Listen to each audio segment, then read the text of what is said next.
наша національна ідея. Від'єбіться від нас нахуй!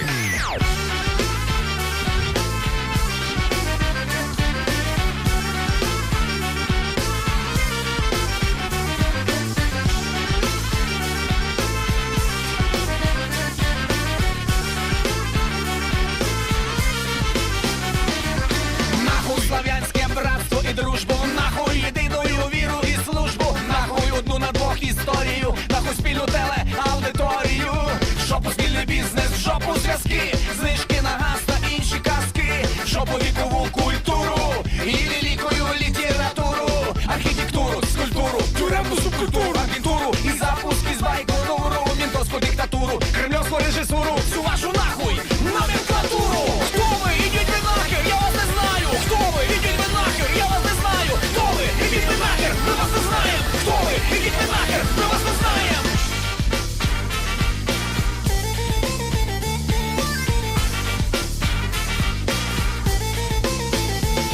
Я не хочу знати, що таке матрьошка, оренбурзький платок та подводочку сельодка. Чорну ікру я не їв і не їстиму, мені полінгвіца смакує, бо істину шкатулки з палеха мають бути в людський зріз. З грузом 200 знайти спільний зміст. Тульський пряник та парена репа, рассольник, пельмешки і шапки із меха, балалайки, медведі, застолье, раздолье, аншлаг, КВН, вечера в Подмосковье, операція і іронія судьби, 8 марта, цвіти, серіал «Менти», Ходорковський, Навальний, Жириновський, Шойгу, Михалков, Охлобыстин, Кобзон, Расторгуй, ОРТ, НТВ, МТС. Нахуй пішли, от вам наш маніфест. Хто ви? Ідіть ви нахер, я вас не знаю. Хто ви? Ідіть ви нахер, я вас не знаю. Хто ви? Ідіть ви нахер, ми вас не знаємо. Хто ви? Ідіть ви нахер, ми вас не знаємо.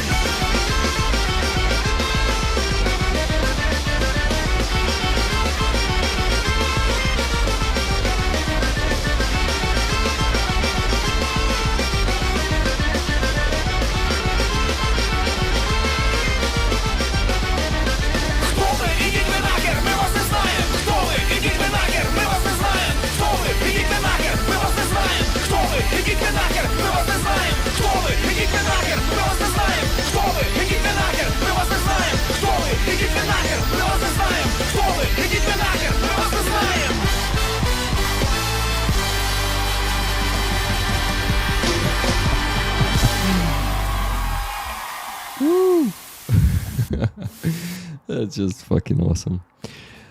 Hi rollers. This song is called Manifest. It was premiered on March 10, 2015. And hi, here am I.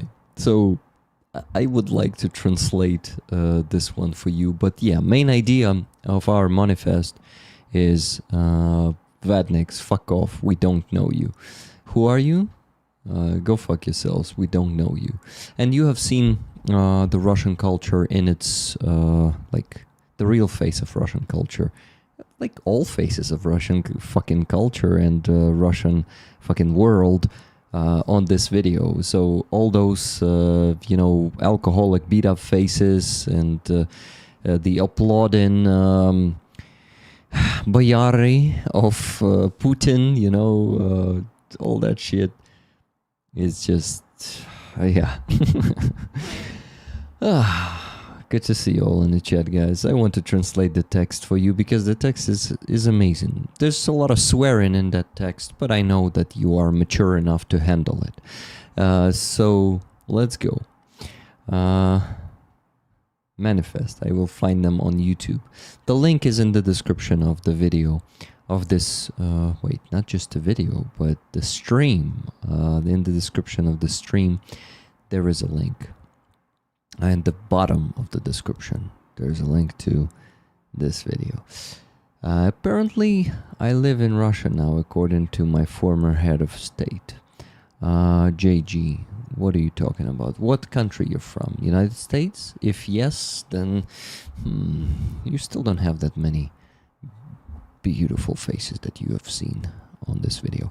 Anyway, let me try to find the text for you real quick so you can see the name here. Cossack System, Manifest, Manifest.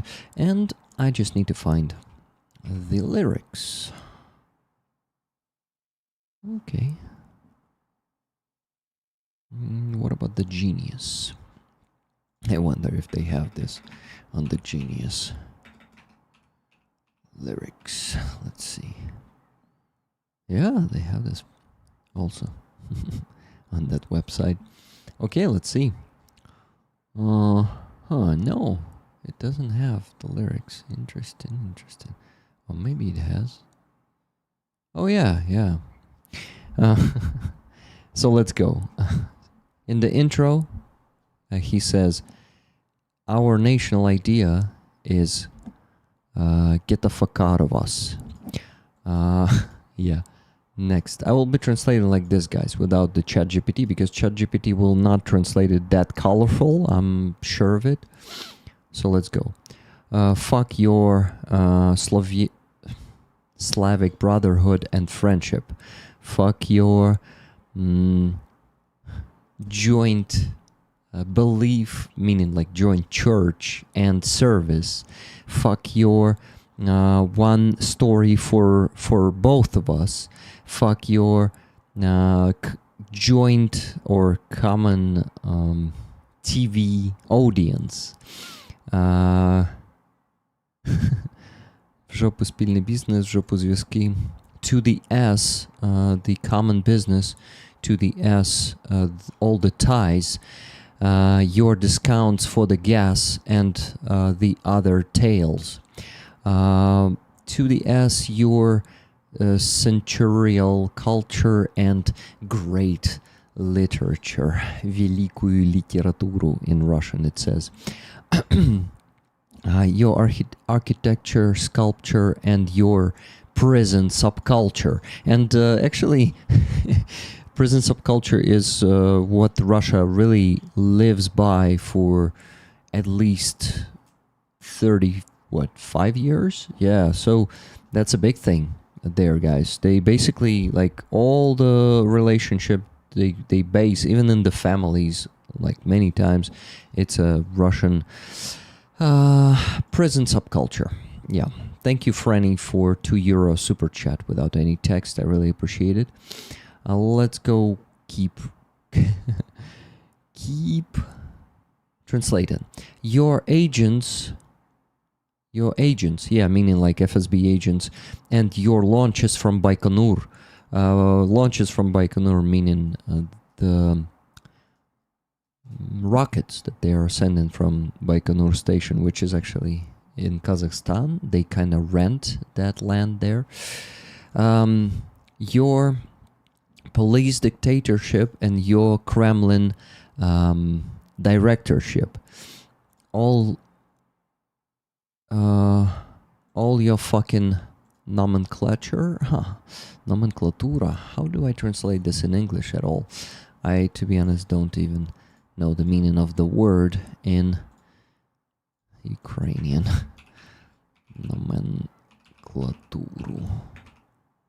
Nomenclature, yeah.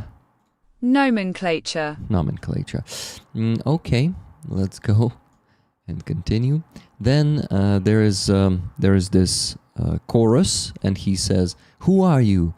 Go fuck yourselves. I don't know you. Who are you? Go fuck yourselves. I don't know you. Who are you? Go fuck yourselves. We don't know you. Who are you? Go fuck yourselves. We don't know you." And of course, we're addressing Russians in this regard. Next verse. Let's go. I don't want to know what is matryoshka or Оренбургский платок, подводочку селедка. Shit. Or Оренбургский платок. Okay. Orenburg. How do you call this thing? Oh my god. Scarf, yeah, basically that's an ugly thing that was spread in the USSR and probably before that, like all over the Soviet Union. Let me show this to you in the video. When he is singing that, they are actually showing that shit. So it should be somewhere in here. Yeah, that's loud. You see all this Russian so-called culture. Yeah, here's Orenburgsky platok. So basically, this fluffy brown, the color of shit, worm scarf. that women used to wear on their heads. Just say "идите вы нахуй." Yeah, but not everyone understands this. It's a translation after all. I need to translate everything, okay? So here's what that fucking Оренбургский платок.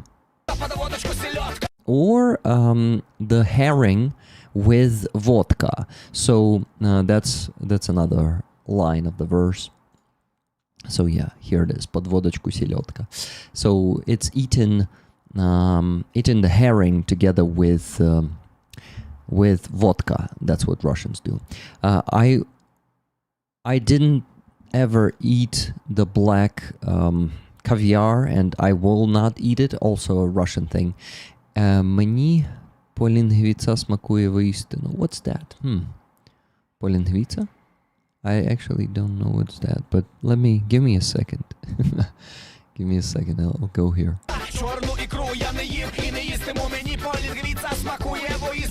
Полінгвіця. Okay, it's something Ukrainian, definitely.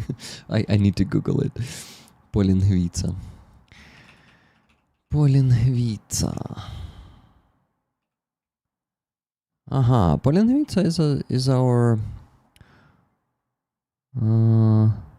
yeah, it's basically our... Полядвиця is also the same. So it's this kind of meat, the cooked, or like boiled meat, but like specially boiled, not just boiled, but yeah, made like a ham. Yeah, so it's basically our Ukrainian ham. Полінгвіця is one of the versions. Dana, but I love hearing with herring, with horilka. Okay. But no, he hates herring with vodka, you know.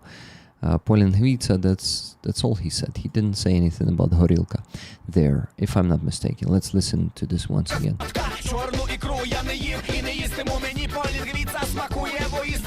Yeah, мені полінгвіця смакує воістину. He didn't say anything about Ukrainian horilka.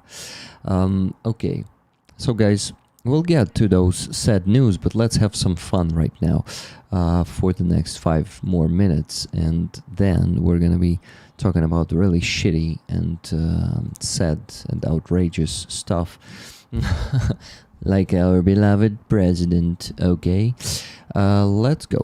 So шкатулки з палеха мають бути в людський зріст. Ага. З грузом 200 знайдіть спільний зміст. Okay, шкатулка. How do I translate this into English? Without the help of ChatGPT, it's not that easy to translate these songs, but I am sure I need to. Caskets. So casket, like a box, you know, like Russians make these caskets. Hey, Martina Wendt, thank you for €5 super chat, but why did you retract the message in it? Like, was it a mistake there or something? I wonder. Yeah, guys, let me know what was in that message, because I missed to read it. Learned that the jewelry box. Yeah, basically jewelry box from Palecha, and somewhere in Russia. Should be the human size, the human height size, with the weight 200 inside. Find the common meaning for this. Weight 200, remember guys, in those interviews with prisoners of war, we always talk about, I always translate stuff like 200s, 300s. 200 is the killed in action. So basically he says that those fucking jewelry boxes should be in the human height sized, and they should have that KIA inside. Find the common meaning for that. Then, тульський пряник та парена репа. Парена репа. Okay, I need to translate it all together. That's so funny. Тульский пряник. I don't even know if there's like a translation for пряник. I wonder. Welcome everyone who's joining the stream. We're actually having fun with the song Manifest. That's basically just... basically going, say into Russian so-called culture and Russian world to go fuck itself. Tula gingerbread and steamed turnips. So guys, Tula gingerbread and Tula is a city or rather town or village.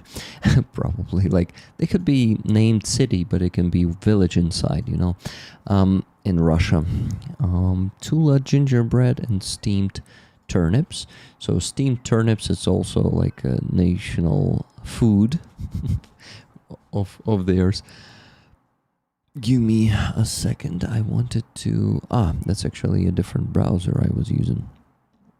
Martina said, "You're welcome, Rick." But Martina, what was in that message that you deleted the message in the super chat? I actually didn't know you can do this, by the way. Okay, so рассольник, пельмешки и шапки из меха. Okay, let's translate this one with the translator. It's going to be much faster. Pickle, dumplings. No, рассольник is like a pickle soup. Pickle cucumber soup, dumplings, and fur hats. Yeah, that's... Дякую, Rick. Дякую, Sershum, for this super chat, $13.99 Canadian. Thank you for that. Balalaika, bears, your zastolya, razdolya. Yeah, so there's a lot of Russian so-called culture stuff in this song that it's hard to translate, actually. So, and I need to explain what it is. Feasts, your feasts, and razdolya, like celebrations, something like that. You see, it translates it with the same word, like feast for zastolya, and razdolya is also feast, so I don't know, actually. Anschlag, KVN. Anschlag is one of the TV ugly so-called comedy TV show, and KVN, and which is filled with Russian propaganda and Russian imperialism, guys. This is why, KVN is kind of like a lot of Ukrainians were fans of KVN in the past, but then after 2022 many Ukrainians realized that this is actually a tool of Russian propaganda, and this is a comedy show with students, and students are competing to win, I don't know, fame or something. JG is from Alaska. Wow, Alaska, that's cool. I'm very sorry that Putin will come to your state and will just kind of, how do you call this? Oskvernyati. Dana, help me with this word. I actually will go and translate it here also. Oskvernyati. Profane? No, not profane. Dishonor. Contaminate. Desecrate. Probably desecrate. Desecrate. Desecrate. So Putin will desecrate your land. Okay, so another TV show is Вечера в Подмосковье, the evenings in the Moscow area. Then Operation Y, then the irony of fate. Irony and fate and Operacja Y, Operation Y, are the Soviet movies that were really, I don't know, super popular. The 8th of March, the Flowers, your TV show Menty. Menty are cops, basically, but uglier, the Russian cops, Khodorkovsky, Navalny, Zhirinovsky, Shoigu, these are, Khodorkovsky is an oligarch. Navalny, you all know who Navalny was. It brings a bit of happiness when you say was and not is, when you're talking about Russian imperialist. It always good when they just become good.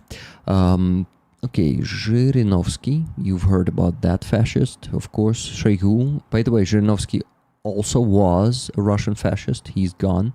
Shoigu, Mikhalkov, the Russian director. Akhlabystin, the one who was screaming, Gaida! Remember that fucker? Это священная война. Ugh, the vampire. He was back in 2022 screaming this guy there. It was, oh my god. I feel a bit desecrated myself right now when I say this. Shit.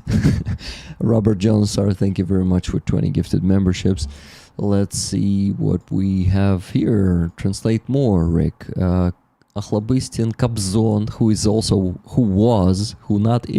was a Russian imperialist, a Soviet imperialist singer who then transferred to Russia. And now we will, like, guys, do you know about this kind of meme or saying we have when someone is being eliminated from, like, either from Russian army or any Russian propagandist or anyone, we usually say he went to Kobzon's concert. By that we mean that Kobzon is in hell and he is performing in hell, and those fuckers are joining his concert. Rastorguyev is, I think, the actor, the Russian imperialist actor. ORT, NTV, MTS. ORT is a Russian channel, propagandist channel. NTV is another Russian propagandist channel. MTS is a Russian mobile network, probably the governmental one, I'm not sure. A lot of Z soldiers were sent to Kobzon concerts. Yes, Dana, yes.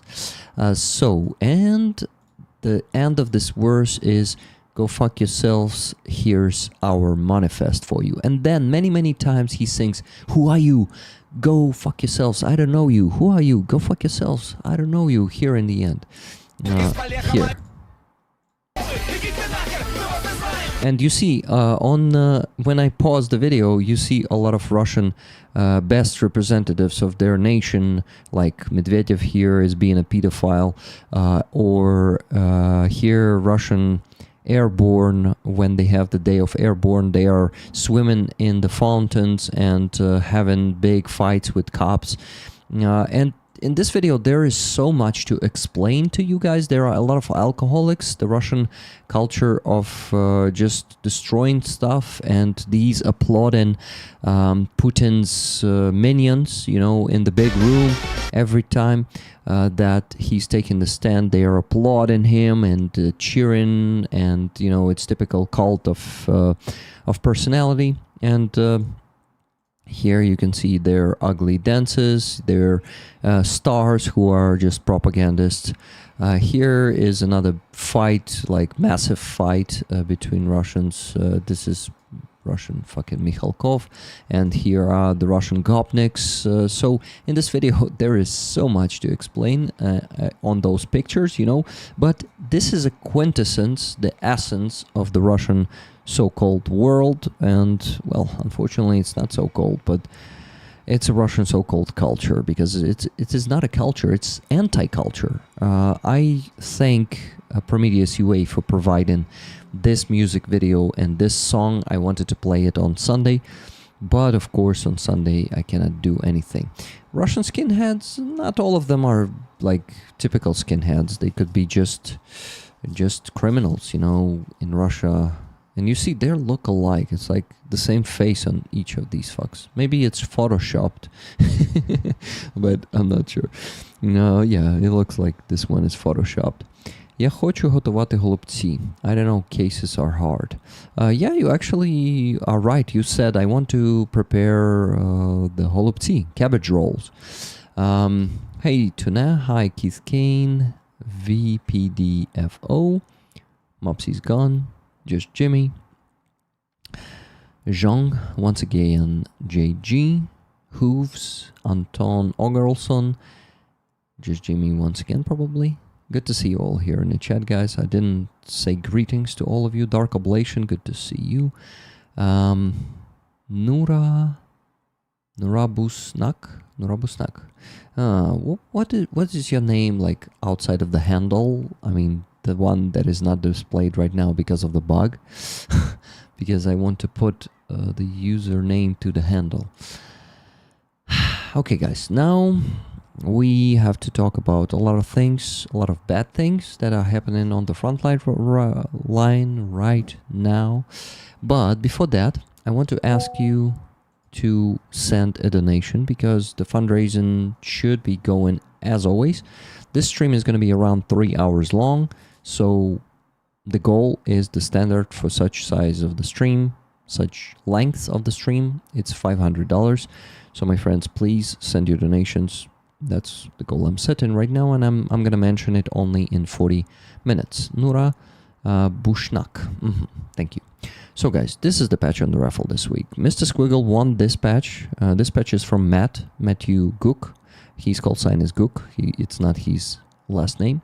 He was serving in 82nd Airborne Brigade of the United States, and he was wearing this patch when he was fighting in Ukraine in Serebryansky Forest. So you can see that this patch is pretty battle-worn, pretty worn out, and it's a battle-worn patch. So you guys have the second chance to get this patch since Mr. Squiggle put it back on the raffle. And this week, we're actually raising funds for Matt, and actually his medics, to be precise. You know what? Maybe he will visit the coffee shop stream this week. Maybe he has the chance. Let's see. Give me a second. I'll ask him right now. Matt, is there any chance that you can come to the coffee shop stream tomorrow or the day after tomorrow? It will be ideal, but no matter what, we're raising the second half of the requested money for you guys this week. But if you can come to Kyiv, it will be just fantastic. You heard what I was saying to him. No secrets here. Driving home from work now, lurking. Awesome, Andreas. Hello to you, my friend. Flow Farm is a stinger for 23 months. Wow, almost for 2 years. That's really cool. I have the first donation. It's $20 from Kathy S. Kathy is taking the leadership and donating the first $20. Tickets, please, she says. Awesome. Guys, please follow the lead of Kathy S. and donate something because we need to raise $500 today. And yeah, but we've just begun. It's going to be an interesting stream, I promise you guys, because, you know, of course I don't have like super insights, but I know that a lot of information from Ukrainian sources is not even getting to the Western media, to the Western audience. Hi Fuzzy, good to see you. Come on guys, light work, we can smash it out. Light work? What do you mean by that? You mean, light work, $500? It's a light work, definitely, if we compare it to Sunday stream. But you know, a lot of rollers are just saving their funds for Sundays, so they can donate on Sunday. So it's not that easy to keep up with this crazy fucking pace that I am putting on the community, but you know why I'm doing this. Not for me, and not because I want it, it's because I have to keep up the support to the units, for the units. If Rick joins, he needs to cut hair for helmet. Joins what? The army. Maybe. In chat, working outside. Flow Farm says, oh, okay. Have a great working day on your farm. Okay, let me think. I'm here today to bring you some news, guys. And the news, of course, you have seen it. The news are on the deep state map, and the situation is bad. So it all began with the deep state map.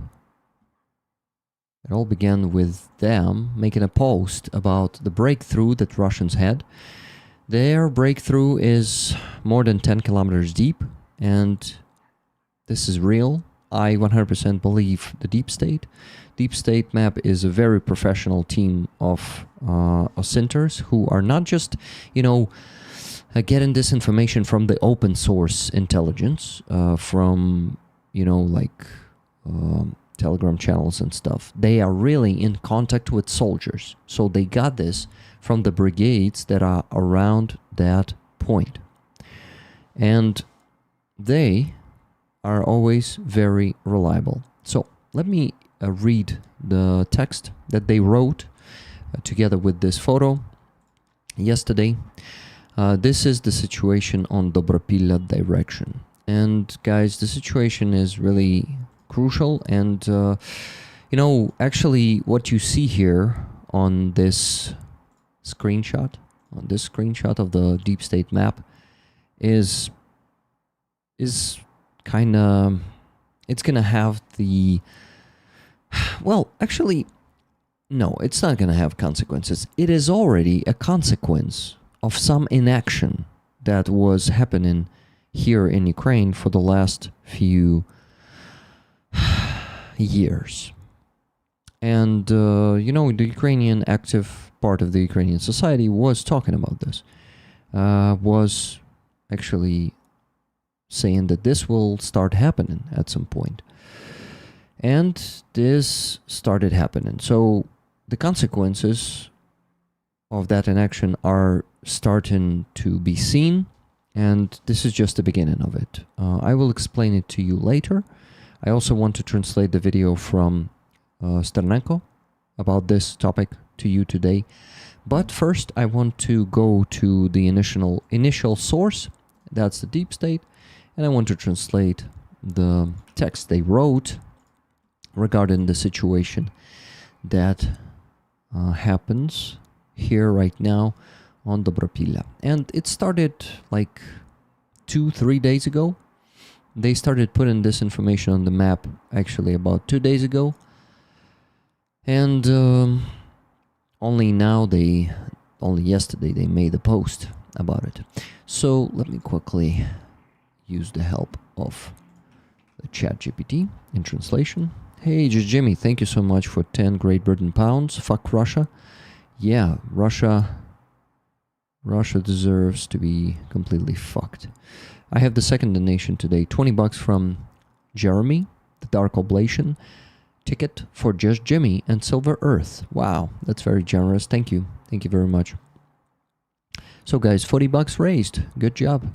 But, you know, it's just the beginning. We have a bit of a long way to go today, considering these $40. But, you know, guys, we'll get there. So the text is almost ready. And let me read it for you. Situation in the direction of Dobropilla. I actually have been to Dobropilla last year when I was visiting the front line with Zhenya and Greg. We went to Dobropilla, and now Russians are very close to it, like, I think 3 kilometers. So back then it was a deep rear, and during this time Russians got really close. And it's not only because of this breakthrough, it's because of their crawling invasion that was happening in the last year. So I've been there to Dobropilla a year ago. It wasn't in September, so basically 11 months ago. And that's what happened in 11 months. Let's go. In recent days, there have been discussions and questions circulating online about what is happening in the Dobropilla area, where Russian forces are actively advancing.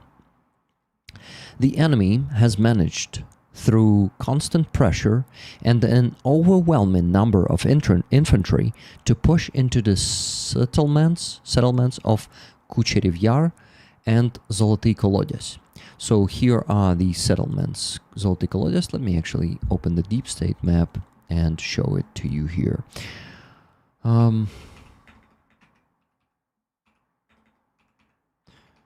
Okay. Here it is, guys. The breakthrough is huge comparing to the distances that Russians were advancing before and having the breakthroughs before. This is something new. This happened only in the beginning of the full-scale invasion. Such deep, how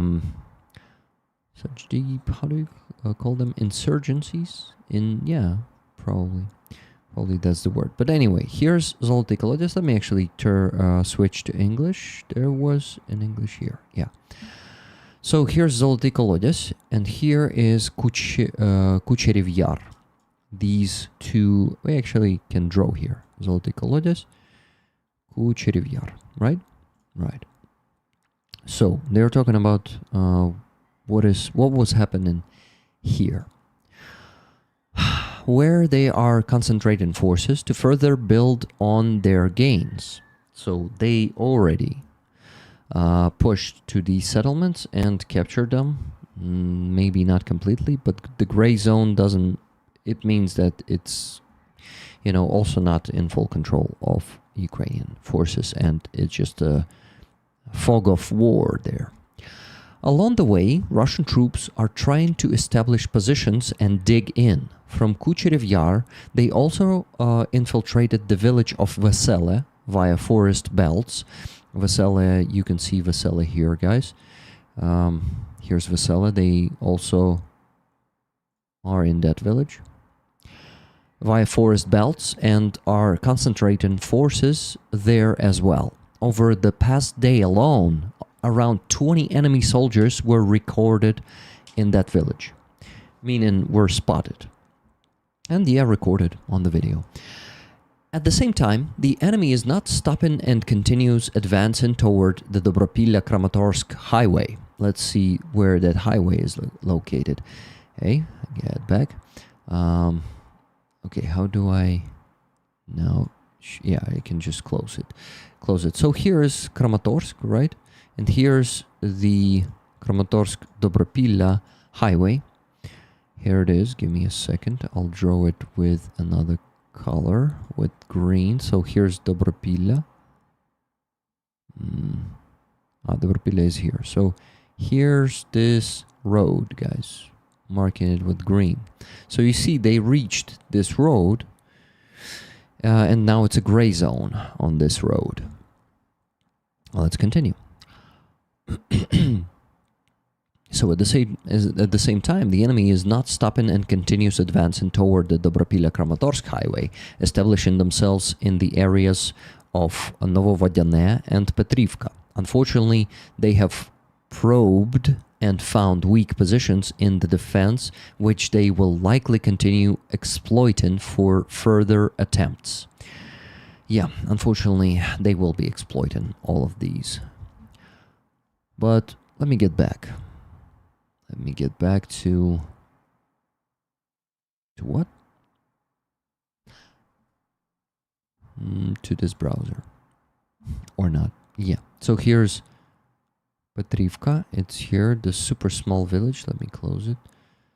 Petrivka. Here it is. Super small village. You see, in this village, I had an information that Russians, unfortunately, killed some rear workers, soldiers, meaning. So those units are not working on the very front line usually. They're working in the rear, for example, electronic warfare units. And one of the units was caught by surprise by Russians and killed there in Petrivka. So it's a pretty fucked up situation right now. So here it is, this Petrivka, and here is Novovodyane that was mentioned by Deep State in the post earlier. Unfortunately, they have probed and found weak points in the defense, which they will likely continue exploiting for further attempts. The situation is fairly chaotic. Once the enemy finds gaps in the defense, they slip through, quickly entrench themselves, and build up forces for further movement. While some within the command of a certain brigade either do not fully grasp the seriousness of the problem or present it as an under control, claiming everyone has been killed, everyone stopped, meaning the Ukrainian brigade, guys. At the meantime, one of the Ukrainian brigades who is stationed here are presenting this to their command as, once again, the situation under control, right? They say, the situation is under control.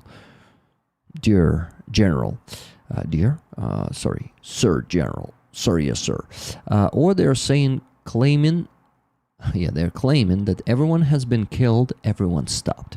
The soldiers holding the defense there, however, disagree and are trying to make sense of what is really happening. You see, guys, so the command is lying to the higher command, the command of that brigade.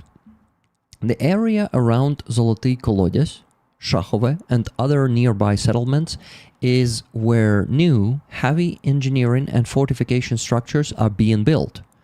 with quality obstacles and, most importantly, well-constructed defensive positions such as strong points and platoon strong points. So, once again, Zolotые колодец and Shachova. Let's find them on the map. So, somewhere in here, next to Zolotые колодец, and Zolotые колодец is here. So somewhere, and Shachova is... Where's Shachova once again? Huh. I don't see Shachova.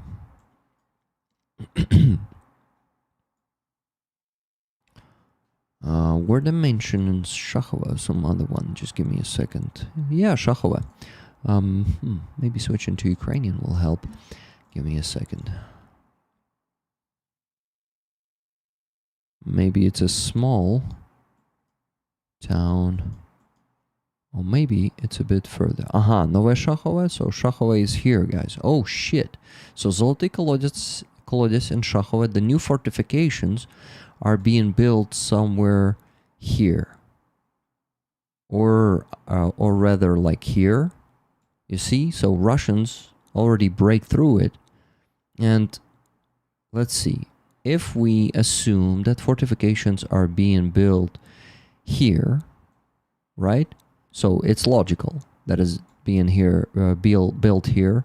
So Russians can take the fortifications and just go along them, meaning go inside and fill all the fortification with their manpower, with their infinite manpower, and they can really capture the newly built, well done fortifications, really good fortifications. Actually, Deep State know this because they visited those fortifications around 2 months ago, and they were reporting on that. So, hello Dmitro, good to see you, my friend. Dmitro Manjul is in the chat, and he is now the part of the Armed Forces of Ukraine.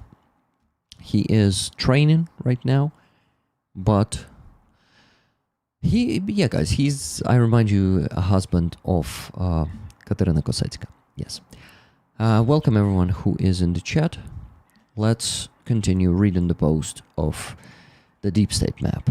Now, I want to read this sentence once again because it's very important. The area around Zolotые колодец, Shachova, and other nearby settlements is where new, heavily engineered engineering and fortification structures are being built, with quality obstacles and, most importantly, well-constructed defensive positions such as strong points and platoon strong points. The problem is that the enemy is bypassing these positions with ease and will later occupy and use them for their own defense. As the soldiers comment, the worst part is once they get in there, we'll never be able to kick them the fuck out. This is a clear example of how well-built fortifications are useless without troops to hold them and without effective leadership to use them strategically. That's the problem, guys. When Deep State was given that report about the fortifications, about the well-built fortification,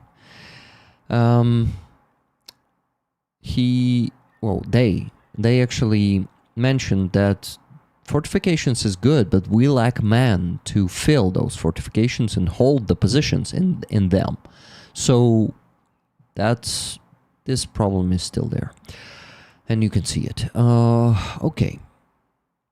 So if they're going around those fortifications, I think then they might not have crossed it. So the fortification might be here, for example, like this somewhere.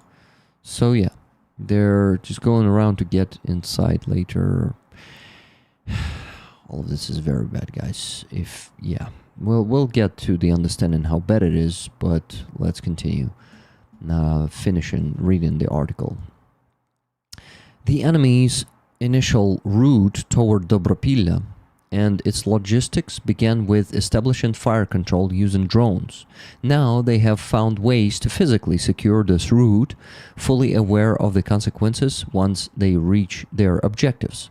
The Russians already have predetermined final targets, and today they are working to capture Zoloty Kolodez, Kucherev Yar, Vesele, and other settlements. After securing and building up their forces, they will almost certainly attempt deeper advances and bring in more drone crews to complicate the construction of alternative logistics routes and the holding of nearby positions by the defense forces. If the situation continues in this direction, Dobropilya could fall sooner than Pokrovsk. Yeah. Look, so Dobropilya is located here. Give me a second. I'll take the marker. Here's Dobropilya, guys. And here's Pokrovsk. So if Dobropilya falls first, Pokrovsk will be almost encircled. And you see Dobropilya is behind Pokrovsk. So basically, here, the Russians might be already here. And just, cutting this road, which they are fully capable to do. With the drones, they're already controlling this road completely. With especially the fiber optics FPV drones, when they cut it, Pokrovsk will be surrounded, and I really hope the Azov, who was actually yesterday deployed here somewhere, because there was a message from the commander of Azov Corps, Denis Prokopenko, that they... Actually, let me translate it for you, because I already have it in the saved news. Here somewhere, give me a second. Azov? Where's Azov? I don't have it here. So it seems I didn't save a very important news. Okay, I will go and find it real quick, because it's not hard to find it.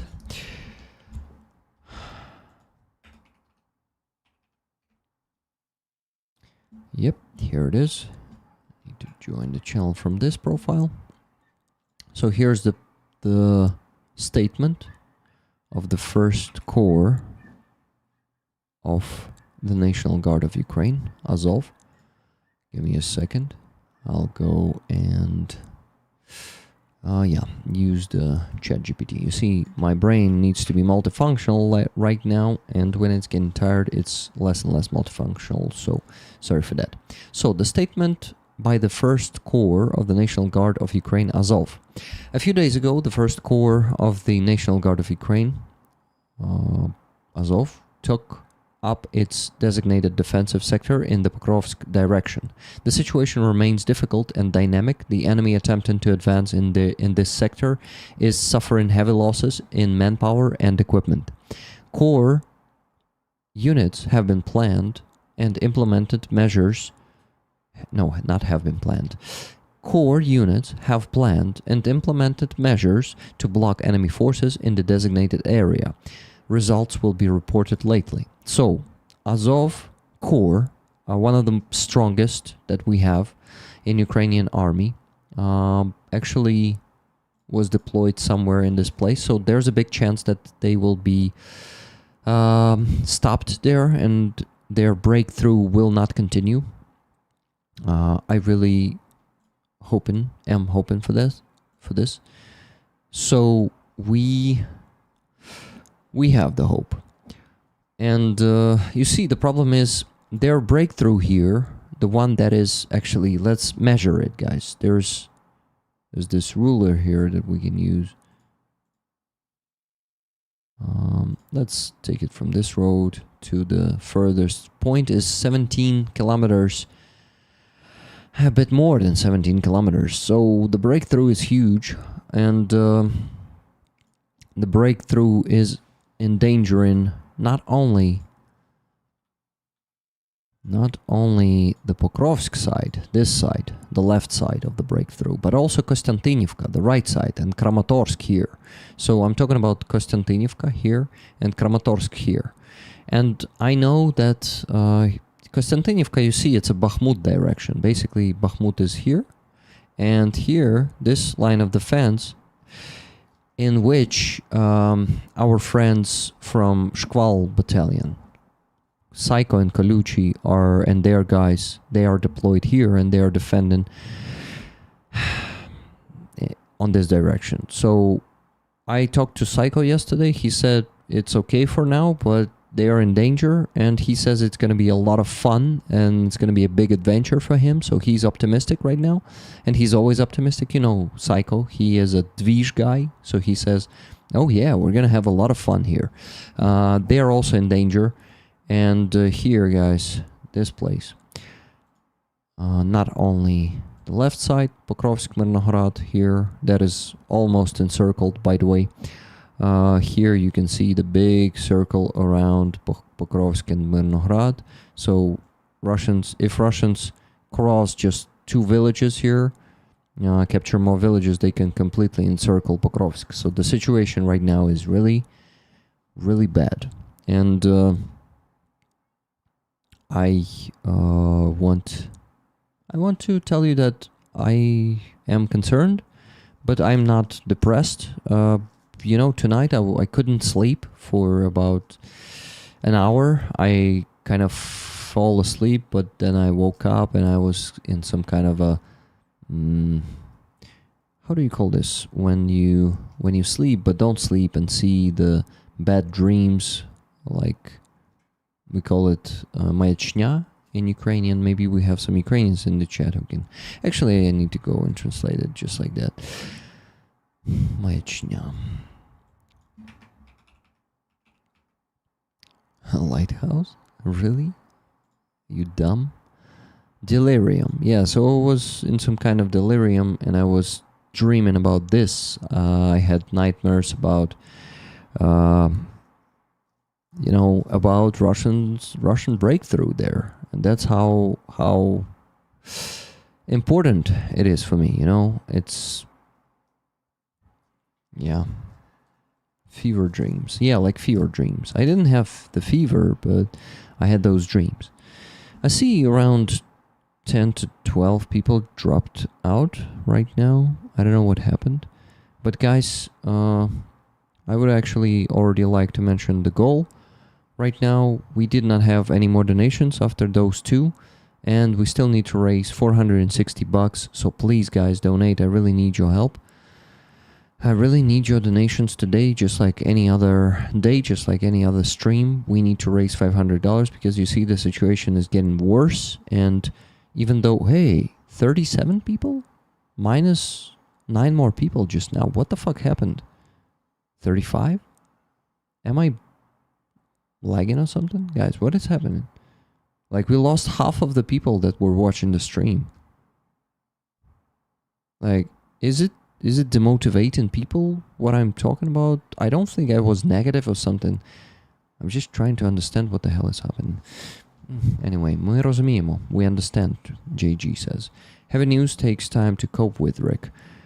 Yeah, I know. And I kind of am not panicking or anything, but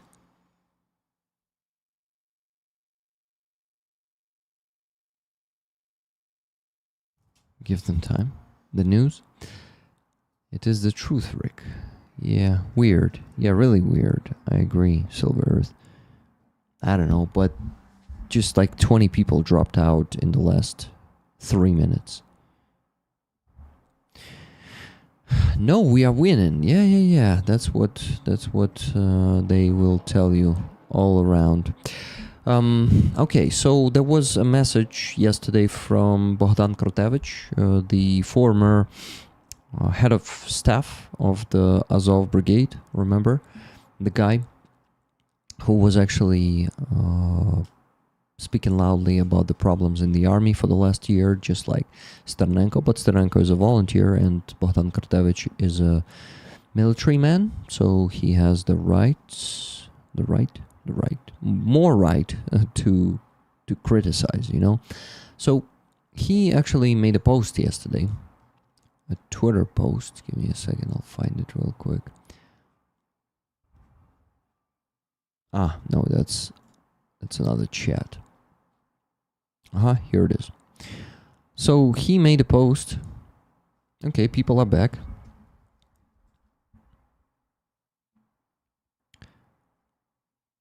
What else you want to hear? Of course, we are winning. Vranyo is a Russian word. I really don't like to use it, Cheryl. Even though Philip is popularizing this word, it is like a slur to me. You know, I would like to use the Ukrainian one. Okay, you know what? Let's actually use the Ukrainian one on my streams. It's brechня.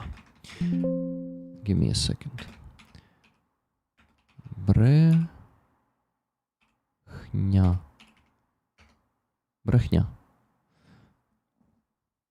You can easily say that. So guys, those of you who left but came back, I see we have 15 more people joining back. We are still on $40 today, and we really need to we need to raise the same amount as always, and that's $500. And what? We just don't have that many choices because the war is going and we are getting in more, in harder and harder conditions. The situation is bad there.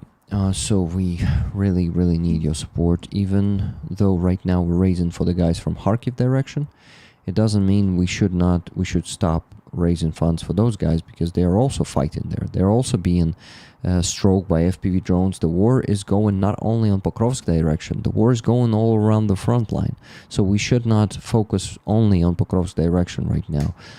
We should keep helping all the guys, because if we right now focus on this direction and stop helping those guys, there's a big chance that they will be either injured or killed because the equipment won't get to them at the promised time. Brechня. Yes, Anton. Exactly. Brechня is how it's spelled in Ukrainian. So guys, please donate. We really need it. I remind you, are raffling this patch this week, the 82nd Airborne Brigade, American Brigade patch from Matthew Gook, who did what? Who wore it in Serebryansky Forest and gave it for the raffle for us. So we have the chance to raise $1,500 for him this week, the second one. We will do it 100%. I have no doubts in it. Hey guys, those of you who came back to the stream but were dropping off, like 20 or 25 of you, what happened there? Why did you drop off around 5 minutes ago and then came back? I'm just researching how it happens. Like, was it some bug on the stream or something? So I would know that I have new bug that I need to whine about. Azov comes, yeah, Mopsy's gone. Azov comes, and Azov will really, I'm sure, stabilize the situation there.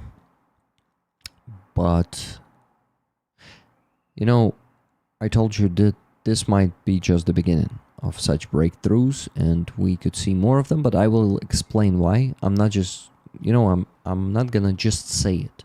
I'm also gonna explain why I say so, okay? But, what? I don't know.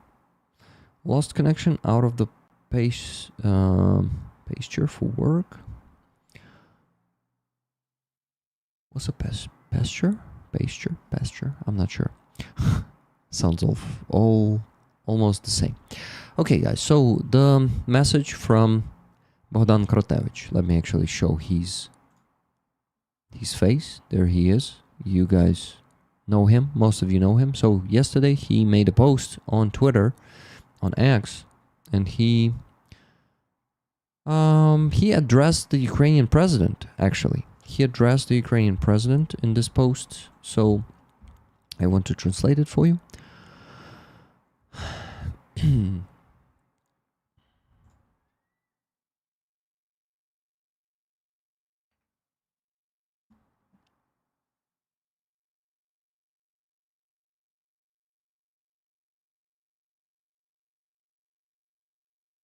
Only got 20? Pitiful. What are you talking about? 20 what? Mopsy's gone. Okay, so, Mr. President, that's what Bogdan Krotovich says here in this post. Mr. President, I honestly don't know what exactly you've been told, but let me inform you, on the Pokrovsk-Konstantinivka line, without exaggeration, it's a complete disaster. And this disaster has been building for a long time, getting worse each day. The commands that are now being appointed, or have already been appointed to fix the unfixable, will most likely be blamed, meaning commands by like the temporary commands. You remember, guys, those osu, osuv, otu, the ones that are ineffective at all. The commands that are now being appointed or have already been appointed to fix the unfixable will most likely be blamed for the catastrophe that's already underway. There is, in fact, no stable line of contact anymore. Pokrovsk and Mirnograd are nearly encircled. Konstantinivka is half encircled. The enemy is advancing toward Kramatorsk and Drushkivka. This problem has been growing since last year. It was publicly warned about, and it's unfolded exactly as predicted. The cause is not the newly formed course, which inherited a failing situation along with undermanned subordinate units, nor the Otus or Osuvs, meaning these temporary commands, with temporary commanders who are being appointed there every, like, the new one every 2-3 months, so they don't care really, and they don't even have the time to work out any solutions, you know, which for the past year and a half have essentially commanded nothing and merely passed along orders per instructions from the general staff, quote, per instructions from general staff. The systemic issue began with the depletion of reserves, the mass scattering of units across the entire front, reporting of taking a village as if it were a major victory amid the collapse of entire sectors, the distribution of mobilization resources to France, and the complete absence of strategic, let alone operational vision of the theater of war alone part of the military leadership. I am an officer and I have a sense of humor. My conscience is clear. Report over. To all the officers who have accepted these rules of game, I honestly don't know what the fuck to say to you. I don't understand you. So, Bogdan Krotovich is explaining the situation just perfectly. That's a chaos there. There is no proper command that is controlling the situation. Command higher than the brigades. That command that is what? That is controlling the brigades. So that one is not effective. So you can see the Pokrovsk, and you see he is drawing the line where Russians insurged up to Novoalexandrivka, Shevchenko, Novoalexandrivka. So he is showing the map that is even worse than deep state map. Here you see he is showing that Russians already are taking this village, Shevchenko, and Novoalexandrivka, that they already are here, or maybe were coming in and did not engrounded, if I can say so. So Novoalexandrivka, Shevchenko, and you see Pokrovsk.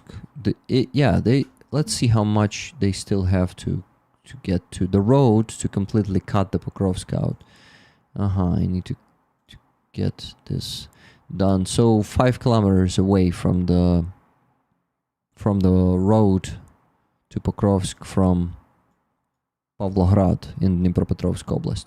So basically 5 kilometers away from completely encircling Pokrovsk and Mirnograd and all the units who will be located here. And this is not some some, you know, couch expert. This is a soldier with all the, not the soldier, but the officer with the operational information, and the honest one who is not spreading propaganda that we're winning and that we have everything under control.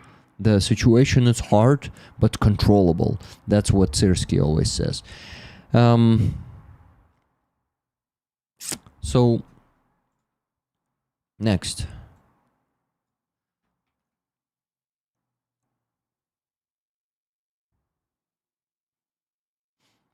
Hooves. If you could, you would. You know, I know that you think I should fight, and that's okay. I also think that I should probably fight, but it's not like I'm gonna be doing what you tell me. I'm gonna be doing what I think the best, and of course I feel ashamed that I'm not joining the army, and that you know, I am not completing that duty and stuff.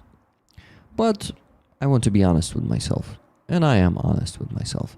Guys, now I have the official right to mention the goal, and the problem is, in the first hour of the stream, we raised only $40, and we had no donations in the last 35 minutes. No matter what I say, no matter how I ask you guys, how I explain to you how important it is, you probably don't have the means to donate anymore. I don't know. Yeah, but we didn't get the donations. I don't want to be an asshole, but the situation is critical, and we need to keep up the support of the units. That's it. We still need to raise $460. Please donate, guys. Please. We really need it. We need it bad. The army needs it bad. I'm not raising funds for myself. You know this. I'm raising funds for Ukrainian army. So please donate. Thank you. I don't think that's what Hooves was saying. I think that's what Hooves was saying. Because Hooves is saying it not for the first time. Hooves was saying something. Don't let Russia win. They are down to North Koreans. It's easy to say don't let them win, but it's hard to not let them win, you know? Never gonna let you down. Tickets Never plus gonna Rick. run around and desert you. Thank you very much, Just Jimmy, for that 1,000 hryvnias donation on the base. You should put the donation link at the top of your description. It's there. It's actually there. Give me a second. I'll go to my page and show it to you. But I need to pin it in the chat, actually. Yeah, that's a good idea. I need to pin it in the chat. So here it is, my PayPal. Link number 2. Link number 1 is our NAFA truck campaign that is a bit stuck, and we actually I need to figure something out to raise, to, yeah, kind of promote this one more or better. I don't know what the fuck to do. I just don't always have the inner resource, the powers to do some extra efforts, you know, to attract more attention to it, of more communities, because our community has already, like, everyone donated multiple times from our community to this fundraiser, so there's no point to ask you guys. I need to ask other communities. I need to visit the friendly channels, and that's what I need to do. So anyway, this is the stream, and this is the link number 2, my PayPal, fundraisers, donations only, rick.carl1842@gmail.com. Yeah. Okay. So, pin the message, Rick. Okay. Raising funds for a car for Blackbeard. Donate to PayPal. And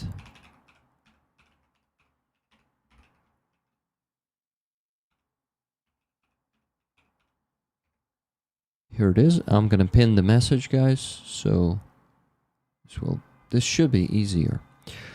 I got 2 more donations, $12 from Silver Earth and $20 from Austin and Megan Griffiths.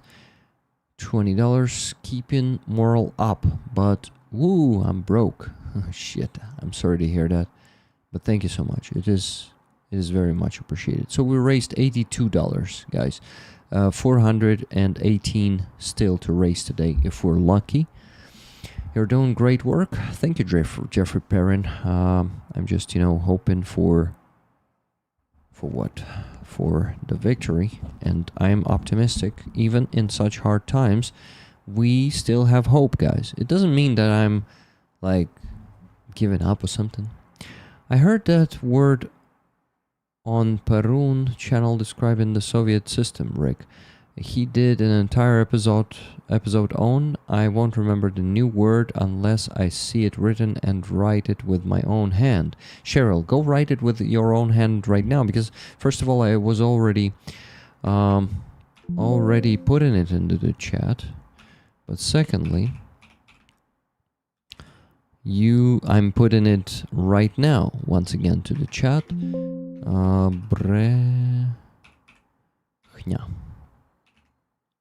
Both Ukrainian and English version, and in English it's lies, of course, if you take the translation of it, of course. Hey guys, we have the donation of $100 from Adrian. He says, Heroyam Slava. Thank you so much, Adrian, for constantly donating. Lately, Adrian is donating multiple times a week, $100, $200. That's really... Ukraine has won, sort of. We lose land, but not lost. Hooves, you're right. We won in 2022, but then we started losing, and right now we're losing, okay? We had the victory, the big one. We did not lose the state. We did not lose our country and independence, but, it's still at stake, and we have the chance to lose it. So that's basically... is not finished. One victory was taken in a battle, but not in war. The war keeps going on, and we still, unfortunately, have the same chance to lose as the chance to win. But we still have the chance to win. The hope is not lost, and that depends on the support of Ukrainian army. And this is why it is so important to donate, to raise funds. That's what I do. I also donate myself. I calculated how much I donated last month, guys, and I beat the record. I donated $628 last month, and I'm proud of myself, and I'm able and capable of doing this thanks to you guys. I basically, I'm taking this money from my salary from YouTube and subscription platforms, the salary that you pay me, that you support me with, and without it, I won't be able to donate such money. You see, in Ukraine, many people receive a smaller salary than $628. Really, I told you the story of my life when I was earning 300 euros or euros. Yeah, I was earning 300 euros for about a year or year and a half. Here in Kyiv, it's really hard to live for that money. It's not life, it's existence. And now I have the chance to donate almost twice more per month. And I'm so fucking grateful for this, guys. Thank you so much. You support me big time, and you support me for my good work. I'm not just, being supported by you and doing nothing. I'm actually working my ass off here, so it's all fair.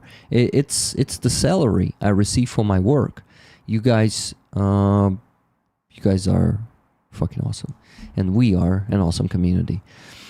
That's awesome, Rick. We love you, dude. You do amazing job. Thank you so much, Elvin Archer. And Elvin Archer, I saw your subscription being renewed on the base. Thank you so much for that. Thank you. Okay. Guys, so we right now are on $182. We still need to raise 318. We're almost halfway there, so let's go.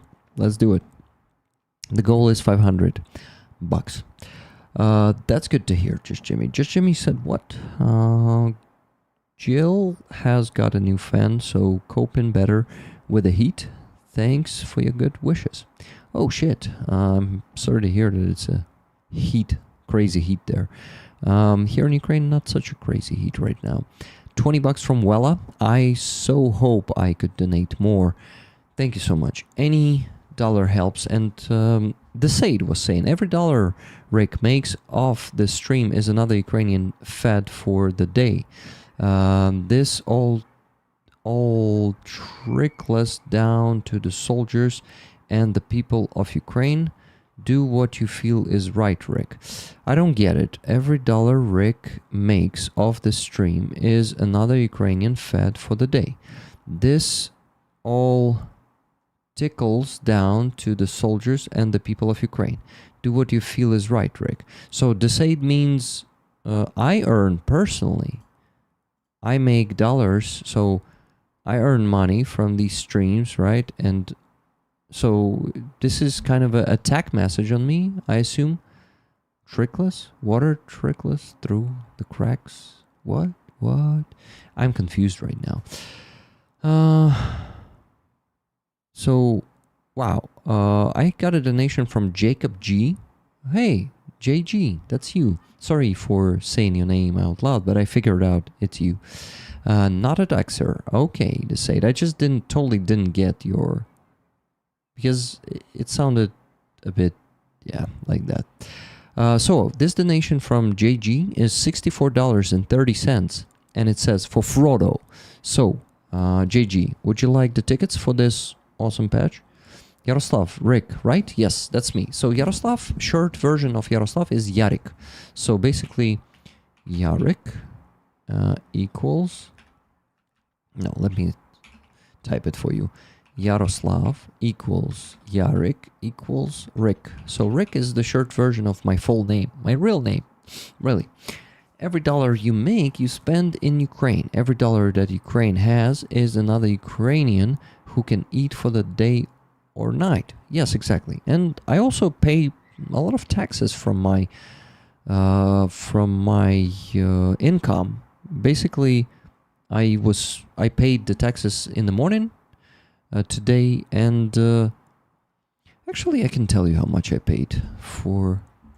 Yeah, since you guys know how much I earn from YouTube and subscription platforms, I can openly tell you how much taxes I paid. Give me a second. Actually, can check it here real quick.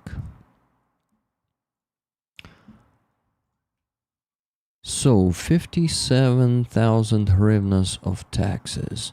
And guys, I'm paying taxes not only from the income, the thing is, but everything you donate on the base or Donatello, I also pay taxes from that. So it's not only when you support me, you support the Ukrainian economy, but you also support that with your donations on base and Donatello.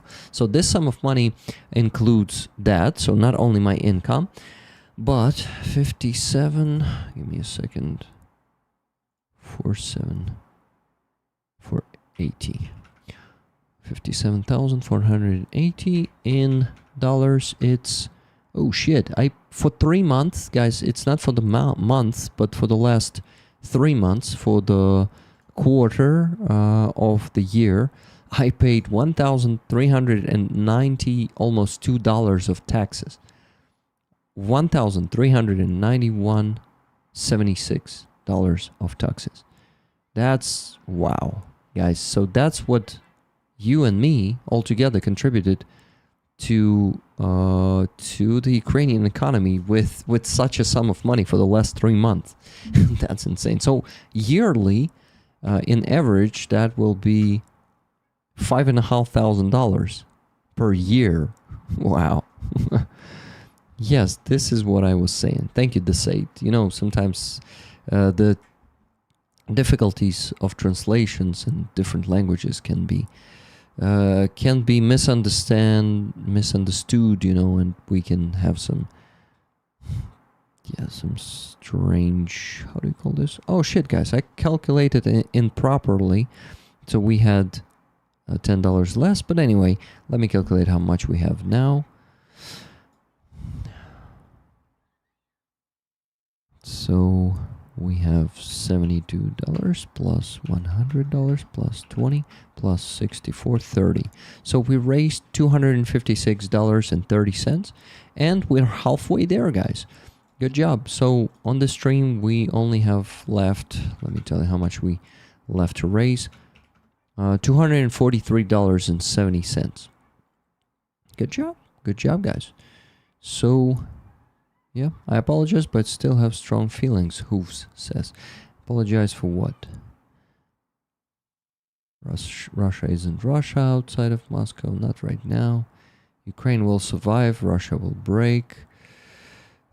Easy for you to say when you're not here in Ukraine. Really, guys. I'm sorry, but I'm gonna be honest with you. When you are being optimistic, it doesn't feel like you understand us and you want to cheer us up. It feels like you don't understand us.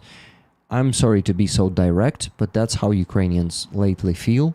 The copium doesn't work for us, and we just sometimes are being even insulted by when people are trying to cheer us up. I know that you have the best intent and you are trying to be supportive and try to support us and cheer us up. I understand this, but sometimes it can be like too much. We need realism here in Ukraine. Without it, it's just copium doesn't help anymore. Not on the 4th year of this war. I'm sorry for sounding like an asshole, but I just want to be honest with you as always. Dmitro was saying everyone can do something here. If you have no possibility to donate for Ukrainian army, you still can share this channel or stream on your social networks, and even more good people will join us. Exactly, Dmitro. Well said. So guys, please share this stream. Please like it. Please comment after. Please help me. Thank you. Andreas donated $30 just now. Hey, Roland, no matter what. Tickets, please. Thank you so much, Andreas. So, guys, with that, we have raised $286.30. Good job, guys. Just a bit left to get to the goal. Awesome. So, Ukraine needs help and has needed help since the start of this war. Yes, since 2014. Money, supplies, soldiers, ammo, and weapons. /ammo. Exactly. And without this help, we're just slowly losing this war. I understand, Rick. I get depressed looking at what is happening. I cannot imagine how you feel. Yeah, thank you, Pat Chelin. Thank you for... luckily, I'm not depressed. Luckily, I have this strength in me. I have this... kind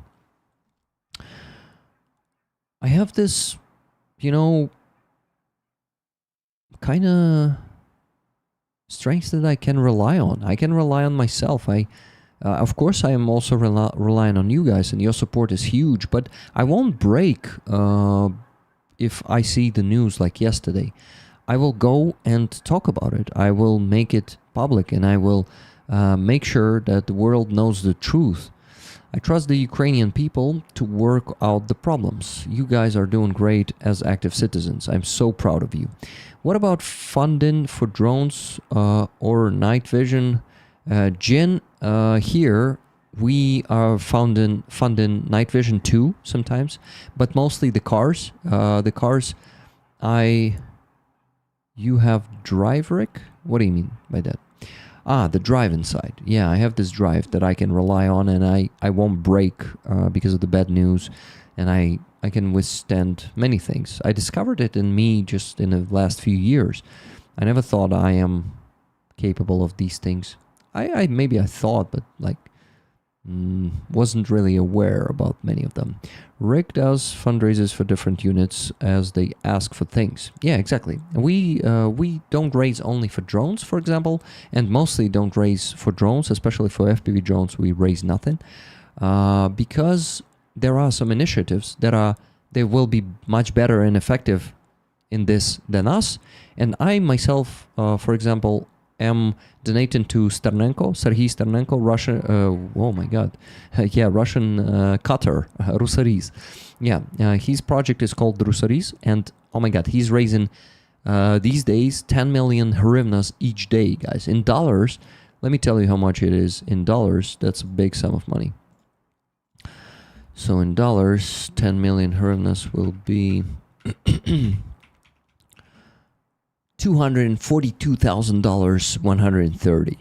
So that's huge money. So basically in 4 good days, because of course there are some days when he raises only 4 million instead of 10 million, but if he has 4 good days in a row where he raises 10 million every day, he will raise around $1 million in 4 days. Just imagine how effective that initiative is. They can supply, actually every day they supply from 300 to 500 drones to the front line. It's mind-blowing. So I totally recommend, if you want to donate for drones, guys, choose Sternenko, because Sternenko and his fund and his team, he's not alone, but Rusoriz, their initiative, is the one that is not only, it's a game changer, guys. They provide that many drones for that many units, hundreds of units, actually, not hundreds, but dozens. It's more than 100 units. I think they provide around 150 units with the drones.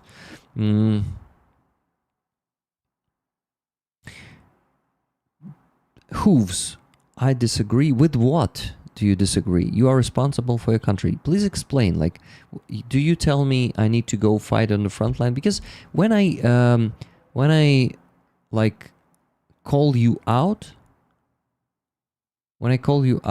and asking you to directly reply to me, you're not doing this.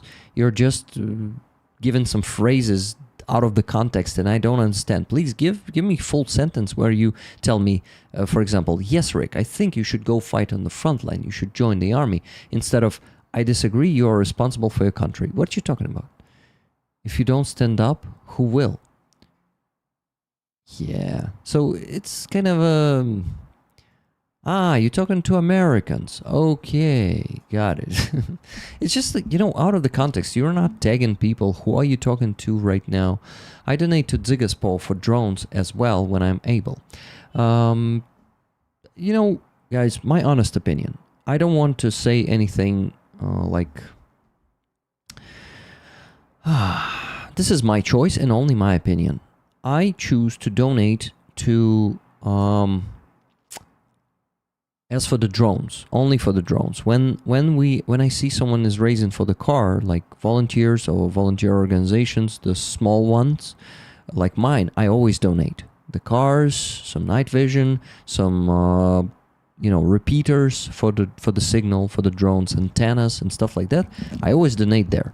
But I never donate for the drones mostly. I don't donate to the drones. Sometimes I donate to the fundraisers of Deep State for the drones. But I try to focus on one really, really effective initiative that will provide a big change, like Rusoriz. And to be honest, I can say it as a fact. I'm not donating to...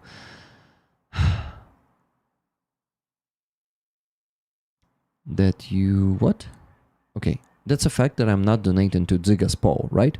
That's because my decision is to donate to Sternenko's for the drones, only to Sternenko's fund. Because I think, you know what? I'll be honest with you. Soldiers tell me, and they say it in the interviews too publicly here in Ukraine, that unfortunately they are not using mostly not using the drones from volunteers. When they send 1-2 drones, they build it with their own hands. They just put it somewhere in the corner. If they have the supplies from Sternenko, they use those first. Then they use some good governmental drones, because government is providing our army with some good drones, not only volunteers. Government is not doing such great job as volunteers, but still there is some progress in that. Then what? Then.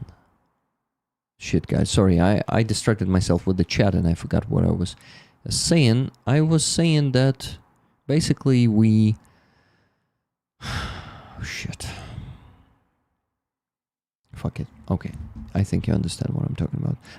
That soldiers are not using drones.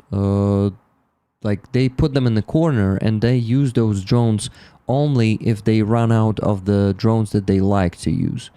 This is why, you know, the smaller shipments of the drones to the units are not even appreciated by the soldiers. Maybe appreciated, but not used. Not used. So I don't know how many drones the Zigaspol supplies. If it's hundreds of drones every few days, then you should definitely support them too. But we have this initiative, Rusaris, is pretty famous in Ukraine, and like every unit will tell you that it's a good, these are the good, one of the best drones in Ukraine. This is why, you know, they are effective, they are good quality drones, and to gather such information about the drones of other producers, where I think Zigaspol doesn't produce the drones themselves, right? They probably take them from that guy Woodruff. So how do we actually check the quality of those drones? To how many units it's been supplied? So it's much harder with that. So the reputation comes unfortunately with numbers, and yeah, it's simpler with cars, guys. This is why I'm not working on the drones and I'm not raising funds for the drones, because with cars it's simpler. You know, cars are so different and they will all work. Some of them worse, some of them better, but we usually raise a pretty decent sum of money to provide a good car, not some bucket, you know, with wheels. Rick, I have an opinion, Dmitro says. Not all people in the army are on frontline. It doesn't work that way. So if you'll join, big chance you will keep doing what you do, but less efficiently. Yeah, less efficiently, because I will be handcuffed behind my back by the officials, right, in the army. I won't be able to say what I can say and all that stuff. I will have less time because of the army bureaucracy. Yeah, I know that probably I will be working in the rear, but still. Right now I have the luxury to be the master of my time, master of my choice in the type of content to produce, and I won't have such luxury when I'm gonna be in the army. But I feel like that day will come, and this is just inevitable. I just am enjoying the fact that I can choose what to do right now, and it's not gonna be chosen. Not gonna be chosen for me, but it will be chosen for me someday, of course. So guys, we have wow, being optimistic equals you're coping, and being rational equals you're supporting Russia. So it's better not to say anything? No, not supporting Russia. Who told you? I didn't say. Why are you making up the words for me? Being rational, you're coping and being rational. Being rational? Really? When you're coping, you're being rational? You're being delusional when you're coping. So you're just trying to provoke me. You're probably a troll because you're acting a bit like that, to be honest, in my opinion. Maybe I'm wrong, so please prove me I'm wrong, okay? If you want to do it, of course. Rick, what do you think of Putler coming to Alaska to meet with felon Trump, and felon Trump supposedly meeting Putin in Russia? Oh, I have a lot to say about that, you know. Actually, when we meet, there's going to be a big victory for my dear friend, Volodymyr. And I will say to him, Volodymyr, don't stop. And he will go and we'll exchange Ukrainian territories for some good Ukrainian territories, some wonderful Ukrainian territories. You know, Ukraine has been an ocean. Ukraine has been an ocean, and now it's dried. I don't know. I'm not a good impersonator of Trump right now, you know. But this is gonna be no result from this, guys. The problem is there is an opinion that people donate less when they hear about the potential ceasefire or war being frozen, and it feels like that because a lot of the talks about this in the last month, and people are donating less. Not you guys. Those who are not donating right now, okay? Only those. So I think what? Oof, fucking critics everywhere, William said. Yeah. Hello, One Grail, good to see you. Good to see you all, guys. So, my friends, let's maybe see more donations on the PayPal because what? Because we raised $286.30 and we need to raise 500. So, still, okay, minus 30, still $213.70 left to raise. Let's do it. I'm sure we can. I'm sure we can, you know. I wish I could donate more, but I'm a poor law student. Sorry, wrong accent. I'm just in the role. So, and I'm not even the role of Trump right now. I'm just some Southerner Americans. Southerner, yeah. Sorry, I'm a poor beach. Guys, no worries about not being able to donate, okay? Yes, and the best solution I found until now is making pretty dirty jokes about the fucked up situation they're in. Jin was saying, seems to be a troll. Have you seen Jin here before, guys? I haven't seen Jin before here. So, guys, meow, Exodus, meow, meow to you too. Guys, don't ever worry about not being able to donate. If you can't, I never ask you. You know, I'm just asking everyone. So, and I totally understand that not everyone can donate. Just everyone who's capable, who can afford that. Yeah, who has the means. That's how you say it. You won't see them again. Thanks, Just Jimmy. Thanks all the moderators who are working there in the chat, bunking all the trolls. But yeah, that person was definitely a troll, just saying some bullshit, you know, trying to provoke me. Yeah, not easily provoked. Guys, we reached 48,000, that's great, on our Nefertalk campaign, but it's been going for almost a month, or maybe even a month already. Let's go check. On my channel, it's easy to check. Let's go to videos and find that video where I presented this campaign. And see when it was. It was on June 12th.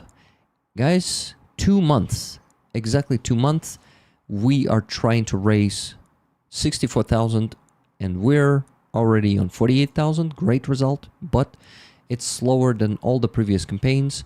And it's understandable because lately, like usually in these campaigns, like about 20-30% was done by the underdog, and right now the underdog is not donating to this campaign because he just cannot right now. It's okay, he didn't leave us, we are talking to him, but he said that he cannot promise that he will support this campaign. So this campaign would have been done already, like actually I know what time ago. It would be done like 3 weeks ago. So in a month, like the usual time. So that's only the that factor is being stopping us from closing this campaign. But you see, we still are doing great job altogether. So only the absence of one big donor is stopping us from closing this one in a month and not in 2 and, I don't know, 2.5, 3 months. It's still not closed. I don't know when we're going to close it, but this is going to be happening someday, you know. Katarina, good to see you guys. Good to see you guys. She said hello, guys. Katarina, good to see you. Мені сказали, що про мене згадують. Who was talking about Katarina? Dmitro was chatting with us. Dmitro, are you still there? It's really cool to see you here today. Thank you for joining the stream. Rick, what do you think? I replied to that with some Trump's impersonation. $10 donation from Kathy S. Another ticket, please. Thank you very much, Kathy, for your $10. So, guys, with this, we come to $296.30. So we just need the remaining $203.70. Let's just raise it in the next few minutes, and I'll shut up about fundraising today at all, okay? And we'll just talk about the news. Now, I want to translate a video of our of my role model, right? To be completely honest, Sternenko. I want to translate his video today about the situation around Pokrovsk, that breakthrough, and he is being very honest. But before that, I wanted to mention one thing. So Sternenko yesterday mentioned that that our, Osuv, oh my God, how do you de-abbreviate Osuv?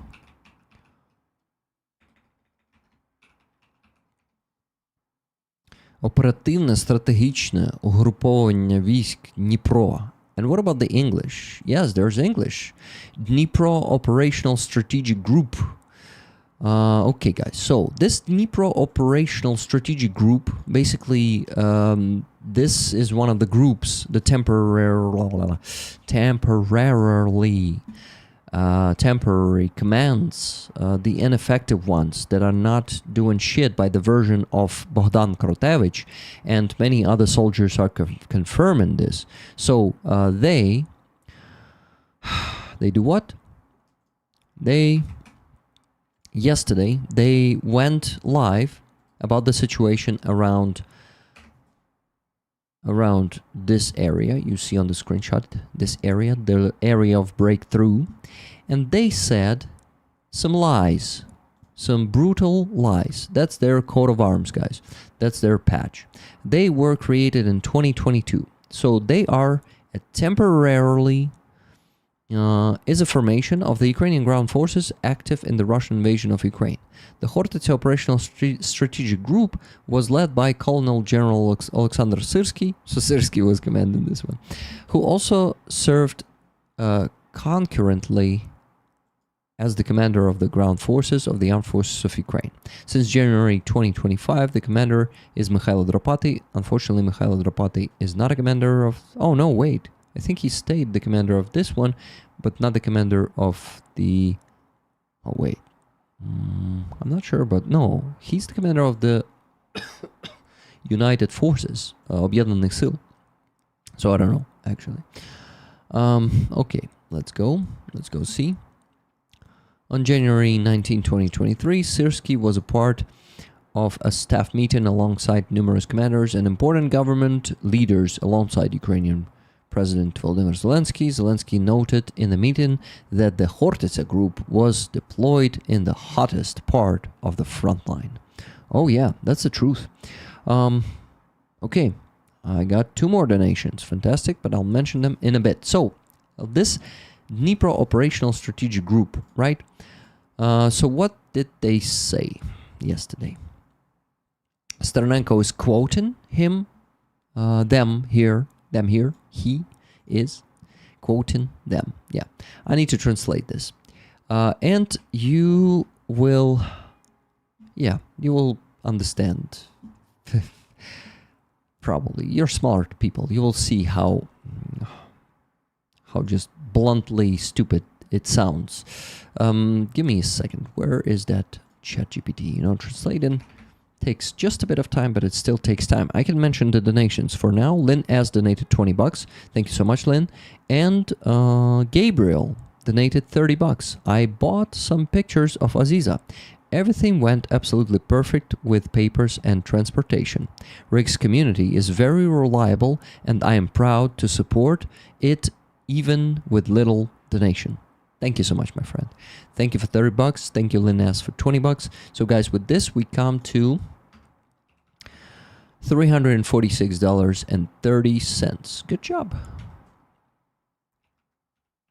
Still $153.70 to raise. We can definitely do it in the next few minutes. Huh? Would be awesome. And I'll just shut up about fundraising, right? Ha. You believe me? I don't think I will shut up. According to the Operational Strategic Group of Troops Dnipro, Russian forces did not break through the front line toward Novovodane. Only small groups of Russian infantry managed to reach the area, while other sources are insufficiently informed. You see? Other sources are insufficiently informed, like Deep State. Yeah. And we Ukrainians, unfortunately, are being fed by the bullshit of these operational strategic groups, you know, for the last 3 years enough. So only for, I think, for the first 1.5 years, we believed them. But then they started lying like crazy because we had less and less, you know, successes on the front line, and they needed to keep showing the total success all over the front line, and they basically just started making up victories, just like Deep State and Bogdan Krotovich said there. They were just presenting the occupation of a village as some huge success. At the same time, the whole directions had breakthroughs and were falling apart. They were not talking about that. These guys are never mentioning the problems. They are talking only about the good things, okay? So let me finish the translation of that. They said next, the infiltration of such groups, while it does require the use of reserves to eliminate them, does not constitute taking control of territory. A misunderstanding of this has repeatedly caused errors in analyzing the situation and in public discussions concerning the Pokrovsk-Mirnograd agglomeration. Without a doubt, the situation is and remains difficult, and fighting in this region is the most intense compared to other sections of the front line. Nevertheless, Ukrainian forces are making maximum efforts to ensure that even those Russian groups that manage to infiltrate past the first line are destroyed in the shortest possible time. This is exactly what is happening. We strongly urge everyone to take this into account and refrain from spreading information from unverified or insufficiently informed sources. So they called the deep state community one of those sources. Unverified or insufficiently informed sources. Okay. Let's go continue. I also saved a few messages here. We have the messages from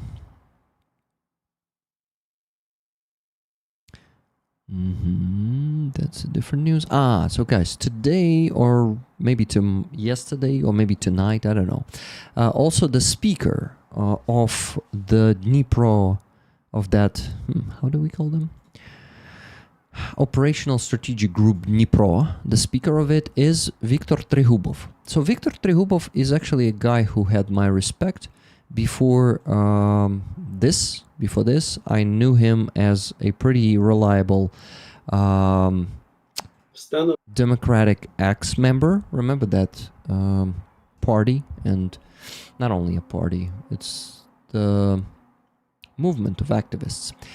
So he was a part of that one, but now he's in the army and he is an official spokesman for that OSUV. You see these 4 letters here, OSUV Dnipro.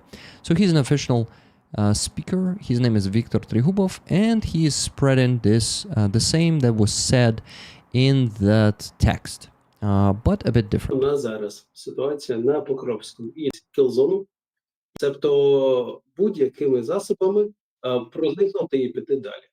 Якщо коли вони йдуть далі, вони вже намагаються там або вступати в вогневий контакт з українськими рейбівцями, або з українськими дрончиками, ну або просто намагаються десь накопичуватися там. Треба розуміти, що це малі групи по декілька осіб. You gotta understand that these are the small groups of several people. Треба розуміти, що це малі групи по декілька осіб. Їхня присутність фіксується. Their presence is being fixated.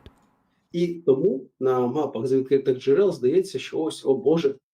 And on the map, like Deep State from the open sources, I'm quoting him, guys. I'm translating right now. He says, it seems like, oh God, he said that. The official spokesman. Росіяни просунулися там на, не знаю. Oh God, Russians advanced by, I don't know how many. Останній раз лунало, здається, 12 They said 12 kilometers, I guess. кілометрів.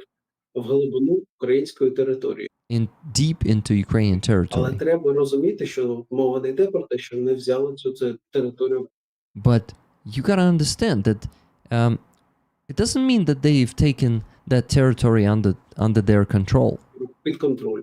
Мова йде про те, що туди пробралася мала група росіян. We're talking about the small group of Russians getting through the defense lines. У кількості, десь 5-10 Approximately 5 to 10 people. Yeah. осіб. І це абсолютно не так, як воно виглядає на мапі. And it's exactly not how it looks on the map. Це не те, що ось вони взяли під контроль усю ту It's not like they've taken all that territory under control. весь той шлях, який вони All that path that they've crossed. пройшли. Ні, вони пройшли шлях і намагалися десь сховатися в No. одному підвалі. They crossed all that path and they were trying to hide in one basement. What? Oof. Oof, oof, oof. Woof, woof, you know? Okay, let's go. Let's continue. А звісно, потім туди побігли резерви українських сил. And of course, the reserves of Ukrainian troops ran there. Побігли, he said. Щоб їх з того підвалу вибивати, їх To get them out of that basement там знищувати. and destroy them there. Okay, that's the end of his message. Okay. Oh God, they've taken the territory. This kind of communication is treating Ukrainian citizens as a brainless population, and really like telling these tales to us on the 4th year of the full-scale invasion. This could have worked in 2022, 2023 easily, but fuck, Ukrainian society is not stupid. We see right through you, just like right through our politicians. We see through this command too. I like how they let the Russians get tired hailing their crap, then moved in. It shouldn't be happening like this. I used to work in hospital quality. Usually the person who reported the problems got fired before the doctors acknowledged mistakes, because the doctors were not hospital employees and had more power. Yeah, that's the thing we're gonna get to. We will get to one of the core problems of the events that are happening right now, and one of the reasons is the line in the reports to the higher command. And this is perfectly described in the video of Starenko, today's video.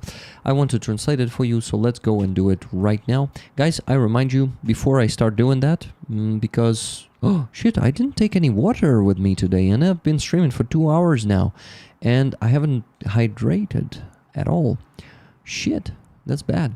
Guys, those of you who will be with me here for the next hour will be actually able to watch this video with me. This video, car for 92nd Brigade, Land Cruiser 100. We got them this awesome car that cost them 500,000 hryvnias, 502,000 hryvnias. Exactly, and in dollars these days it is, give me a second, I'll tell you.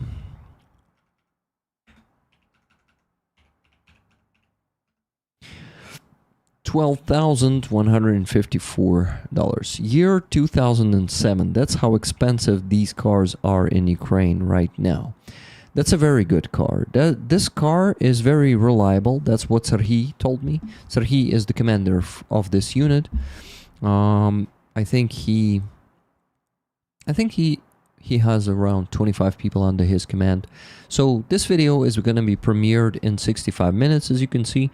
Right after the stream, 1 hour and 5 minutes, we finish the stream and we go watch this video all together. It's only 6 minutes long, so it won't take a lot of your time, but let's do it And guys, I remind you that the raffle item that we have on the raffle item on the raffle, sorry for the double raffle there, tautology we call it, is this patch, the patch of our friend Matt Guk, who is the soldier in Ukrainian army, who is from the United States, who was a part of the 82nd Airborne Brigade, and that's the patch of that brigade. And he was wearing this patch in Ukraine, in Serebryansky Forest, in Luhansk, in Kharkiv Oblast. So this is a pretty cool patch, and you have the chance to win it. Buy tickets, one ticket is $10. You can buy as many of them as you want. And guys, we had no more donations for the last 13 minutes. We need $153 more and 70 cents. Let's do it. We can do it. I'll be there. Awesome. Airborne patch, 110%. Yekugor town. Okay. So, my friends, also don't forget to like the stream, please. Don't forget to do what? Something. Okay. Maybe some other video while I go to the bathroom and do the bathroom break. You know what? Those of you who missed the beginning of the stream would really be happy listening to this fuck off manifest once again, I guess. What do you think, guys? Would you like to listen to this? A song, a manifest of Ukrainians that is a kind of message to all the Russians with their fucking Russian so-called culture and with their... Oh, guys, it's a donation stream also. I also have the task to donate. Fuck. I need to run to the bathroom. Listen to this. Hey, guys, be careful. You might be bleeding. Your eyes might be bleeding of what you will see on the screen because there's going to be a lot of Russian shit there. Disgusting stuff. Sometimes some people might want to start puking, so be careful and take your kids away from the monitors. Thank you. I'll be back shortly. Наша національна ідея. Від'єбіться від нас нахуй. Yeah, he says our national idea is get the fuck off us. Fuck of us. You know, like it's an address to Russians.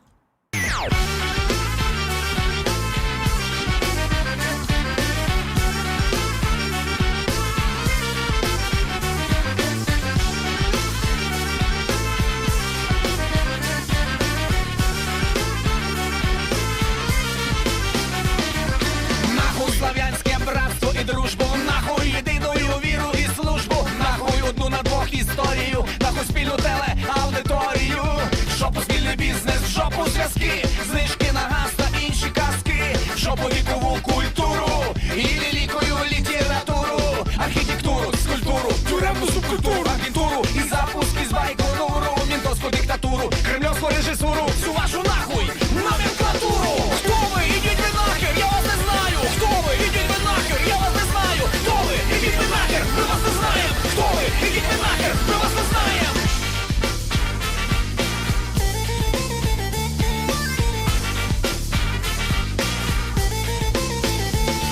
Я не хочу знати, що таке матрьошка, оренбурзький платок та подаводочку сельодка. Чорну ікру я не їв і не їстиму, мені політгвіца смакує, бо істину шкатулки з палеха мають бути в людський зріз. З грузом 200, знайти спільний зміст. Тульський пряник та парена репа, рассольник, пельмешки і шапки із меха, балалайки, медведі, застолье, раздолье, аншлаг, КВН, вечера, в Подмосковье, операція І, іронія судьби, 8 марта, цвіти, серіал «Менти», Ходорковський, Навальний, Жириновський, Шойгу, Михалков, Охлобыстин, Кобзон, Расторгуй, ОРТ, НТВ, МТС. Нахуй пішли, от вам наш маніфест. Хто ви? Ідіть ви нахер, я вас не знаю. Хто ви? Ідіть ви нахер, я вас не знаю. Хто ви? Ідіть ви нахер, ми вас не знаємо. Хто ви? Ідіть ви нахер, ми вас не знаємо.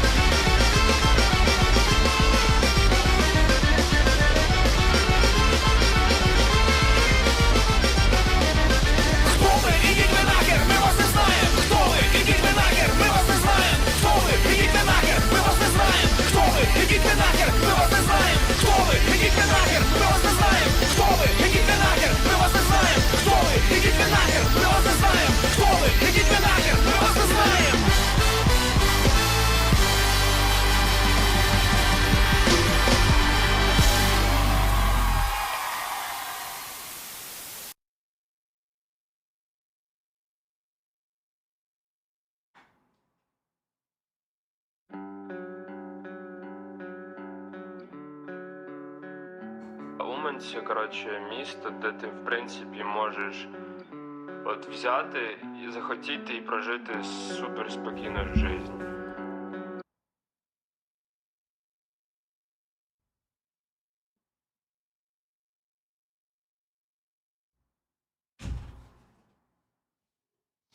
That's the unsleeping video. Huh.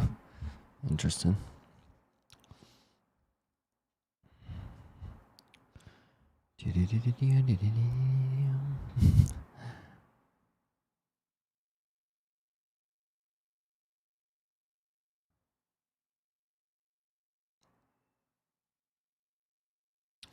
Guys, as you probably guessed, I'm back, but yeah, autoplay hits you with some curveballs. What's a curveball? It's good.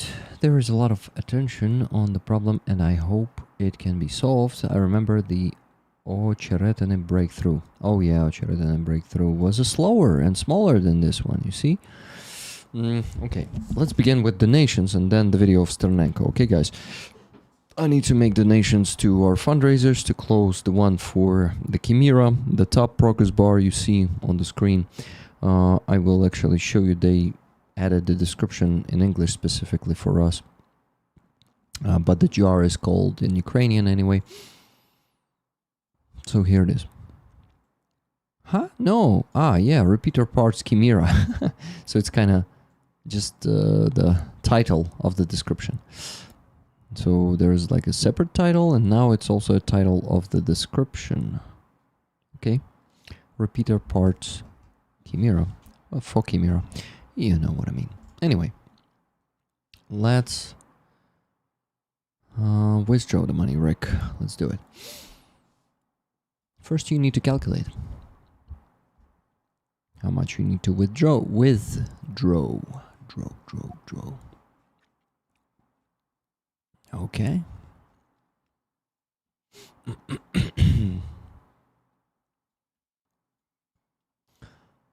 Okay.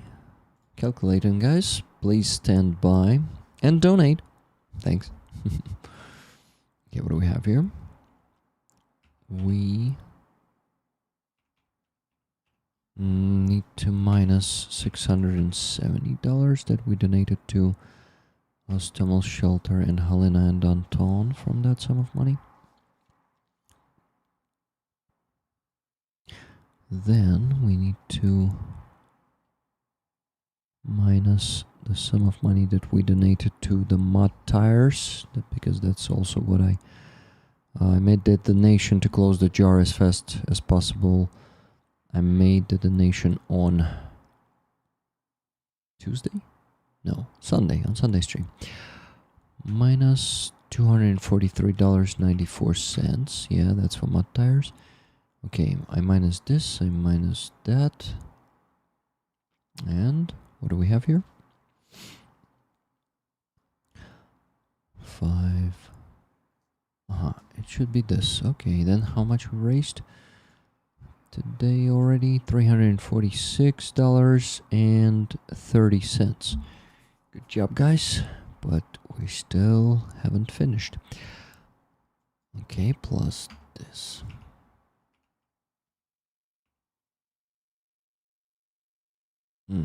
Is it the calculator? No, I should have. Okay.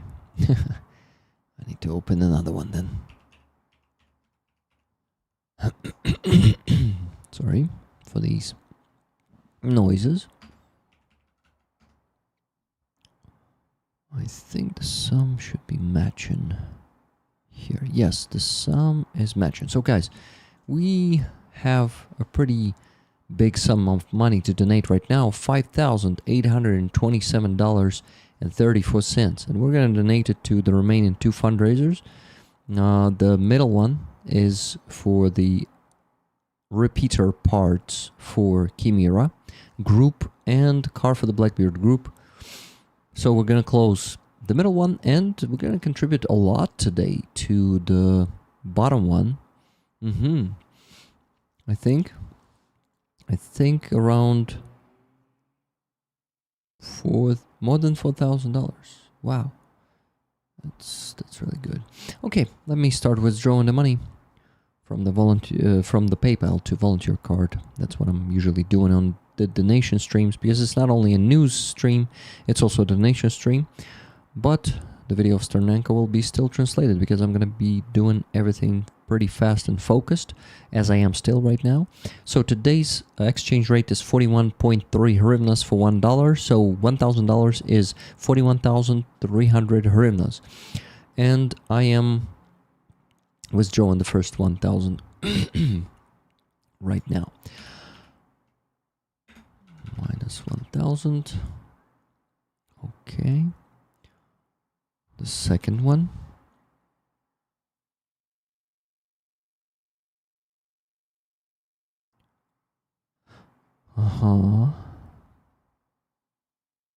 To the volunteer card. Yes. The second one has been withdrawn. Let's go for the third one.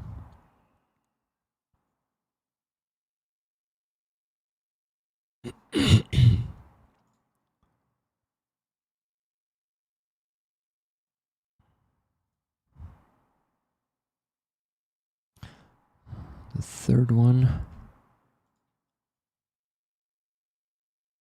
has been withdrawn too. Great. I'm going for the fourth one. Yeah, fourth one.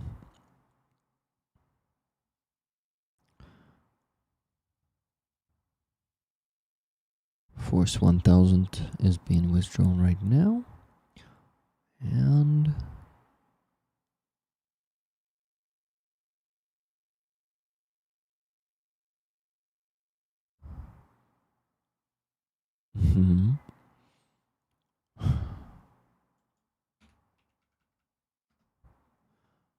okay, I think I should go for the fifth one. Yes. The fifth one is going to be done now. To my volunteer card. Oh yeah.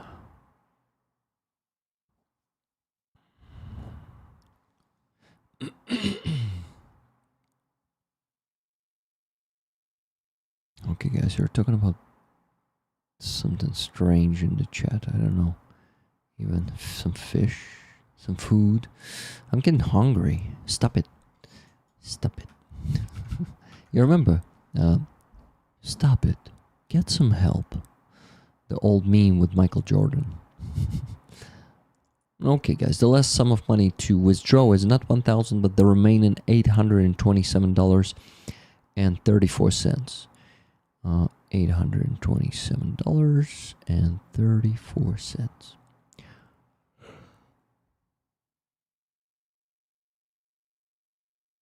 Withdrawing it now to my volunteer card, and it's 34,169 hryvnias. Rick, are you still sick? No, but my gland is a bit inflamed for the last few days. It doesn't give me much discomfort, but just a bit.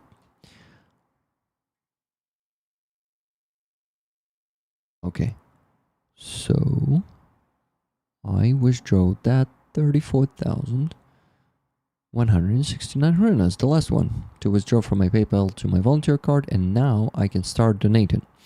Awesome. Guys, the flow of donations stopped 27 minutes ago and did not continue at all, but we still need to raise $150. I remind you that we're raising funds for the car for the Blackbeard group this week still, and also for some medical staff of the National Guard for equipment for them. Plate carriers, plates themselves for the carriers. Actually, Matthew already bought 2 helmets and, if I'm not mistaken, 5 plate carriers. Now the rest of the money will go for the for the plates themselves and for something else. Airborne. I asked him for a list. He's gonna come back with a list to me. Airborne patch, 82nd Brigade, but not the Ukrainian one, the American one, and this is the raffle item, the Patch from Matthew. So guys, please donate and get the tickets for it. Or don't get the tickets. You can, with your donations, you can gift your tickets to your fellow rollers, okay? So guys, let's please donate because we still have only 50 minutes left of this stream. And yeah, it will end in 50? Yeah, 50. Okay. No, actually not. Yeah, 50.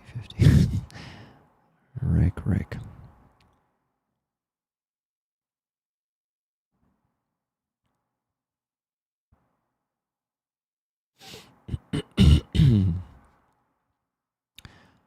Okay, guys, I need to begin donating with the money from Base and Donatello from the week before the previous one. As always, this is going to be the first donation. And this is going to go from my personal card since it's the money that I need to technically earn because there's no other way. When I get money on Base and Donatello, I get the what?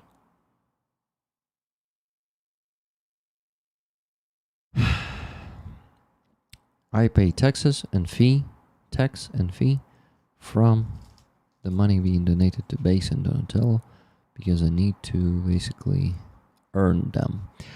Lobster Heights. Okay, lobsters. Be right back, heading for a coffee. Does the kava juice have to be with espresso?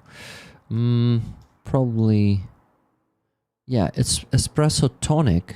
It's the one without the juice. I think it should be. It could be both filter and espresso, not espresso. We call it espresso, I guess.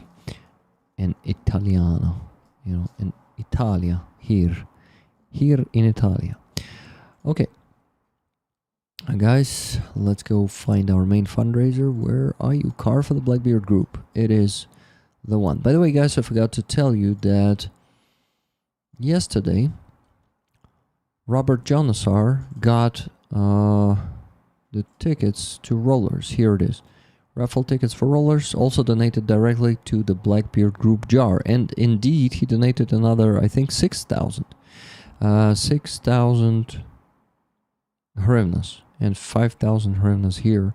Oh, guys, we almost reached the goal with the donation I just got. It's from Jeremy from the Dark Oblation.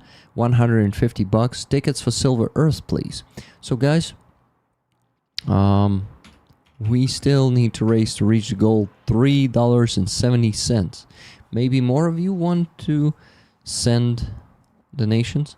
Maybe we can get a bit over the goal since we're so close now. But yeah, $3.70 will be enough. If you want to donate 5 or 10 instead, it's going to be very appreciated. Thank you. Okay, after this, I need to go and donate. Let's check how much we got. How much we got on the week before the previous one. 3rd of August, 32,955. Wow, so it's going to be 2 parts. $29.99 as always. Here it goes. First part.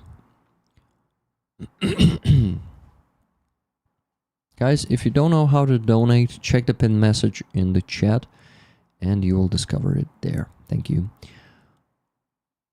Okay, so this one is going to be from Rick, the Ukrainians community, from Base and Donatello, from 3rd of August. Slava Ukraini. Ah, no. Instead of Slava Ukrainian, it's going to be 1 of 2. I should not forget this. Okay, donating it from my personal card right now. And the progress bar will update now. The bottom one, car for the Blackbeard group, plus additional almost 30,000 hryvnias. And it's going to be 197,902. It just updated to 26%. Awesome. Thank you. Awesome. We actually had 2 donations just now. $8.58 from Jeremy himself. He didn't put any comment, but he decided to finish the goal completely with this donation, 858. And then Andreas donated $10, saying extra 10. Check. Love you, friends. Thank you, Andreas. We love you too, man. So, guys, we went over the goal by $14.88. That means we raised $514.88 today. But of course, we can raise more if you guys still have the means to donate. Those of you who haven't donated, okay. Those who donate, that's enough. Those who haven't donated today yet are very welcome to get us over the goal. Thank you. Okay, and the second part of it is going to be, let me see, 2,956. 56. That's the second part of Base and Donatello donation from the 3rd of August. Okay, so I'm withdrawing this one from, not withdrawing, I'm donating it. From Rick, the Ukrainian community, from Base and Donatello, from the 3rd of August. 2 of 2. 2 of 2. And the bottom progress bar will update for just a bit less than 3,000 hryvnias, bringing us to more than 200,000 there. Let's see. It should be 200,858 it is. Yes, it just updated, but still on 26%. Provoke, Cheryl? What are you talking about? Hooves provoke, or not? Seems like... Do not provoke me, Rick. Do not promote. Okay, maybe I should use this one more often. No, I should not. I don't want to provoke you, and both, I don't want you to become bankrupt, okay? So I'm not going to be pushing. Okay, guys. I have 241,615 hryvnias to donate to the fundraisers. Most of it will go for our main fundraiser, and 60,000, a bit more than that, 60,950 hryvnias will go to the middle progress bar, which is the fundraiser for the repeater parts for Chimera. They will assemble their own repeater with the parts, so they need the money for the parts. We have help in this fundraiser. You see 33% were raised by a Ukrainian volunteer who is a friend of Chimera Group.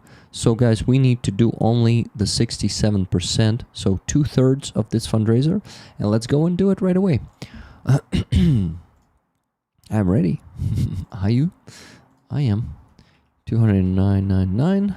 I'm meaning 29,999 hryvnias donation to this one. So this one is going to be from my volunteer card now. Let's go. It's going to be from Rick the Ukrainians community from Base. No, not from Base and Donatello. Just from Rick the Ukrainians community. Slava Ukraini. And the progress bar will update now, approximately.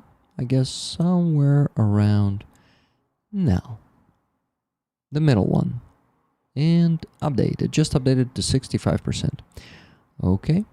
Now we need to do 2 more donations because it's going to go above the 29,999. So I'm donating this sum of money first.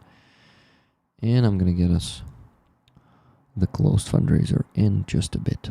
So the volunteer card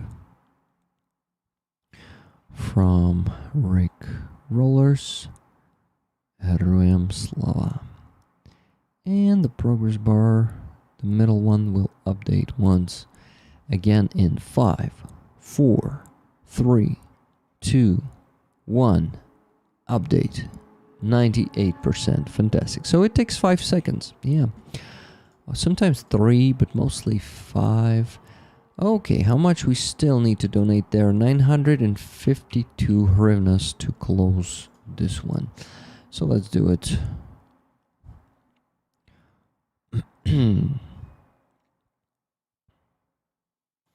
From Rick, the Ukrainians community. Thank you for your service, Kimira. And wrong card, Rick. Here's your volunteer card. Great. Donate. And guys, the middle progress bar will update in 5, 4. It just updated instantly. Even faster this time. 1 second. It took it 1 second. Guys, another fundraiser closed. Thank you so much. I really appreciate it. Let me update the screen and make a screenshot.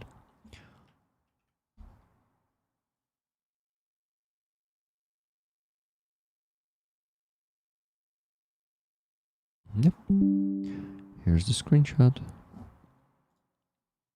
Done. Now the main fundraiser. The rest of the money should be donated to the main one, and it's 180,665 hryvnias. So there are going to be multiple donations of 29,999. I'm going to donate this one first. This one. I'm going to make the first donation of that kind to this fundraiser from Rick. Rollers. Slava Ukraine. The progress bar will update now. The bottom one from 26% to 3, 2, 1. Updated to 30% just now. Awesome. Hey Adam Rounds, how you doing? Rick, American saying, you get more flies with honey than vinegar. In this analogy, likeness, flies are viewers, sugar, vinegar is the atmosphere you promote. Ukraine needs positivity. I actually provide positivity too. And the problem is, I'm just done with not telling the truth. I'm done. People may skip me and my streams and not donate to me because they don't want to hear the truth, but there should be a space on the internet to not attract flies, but to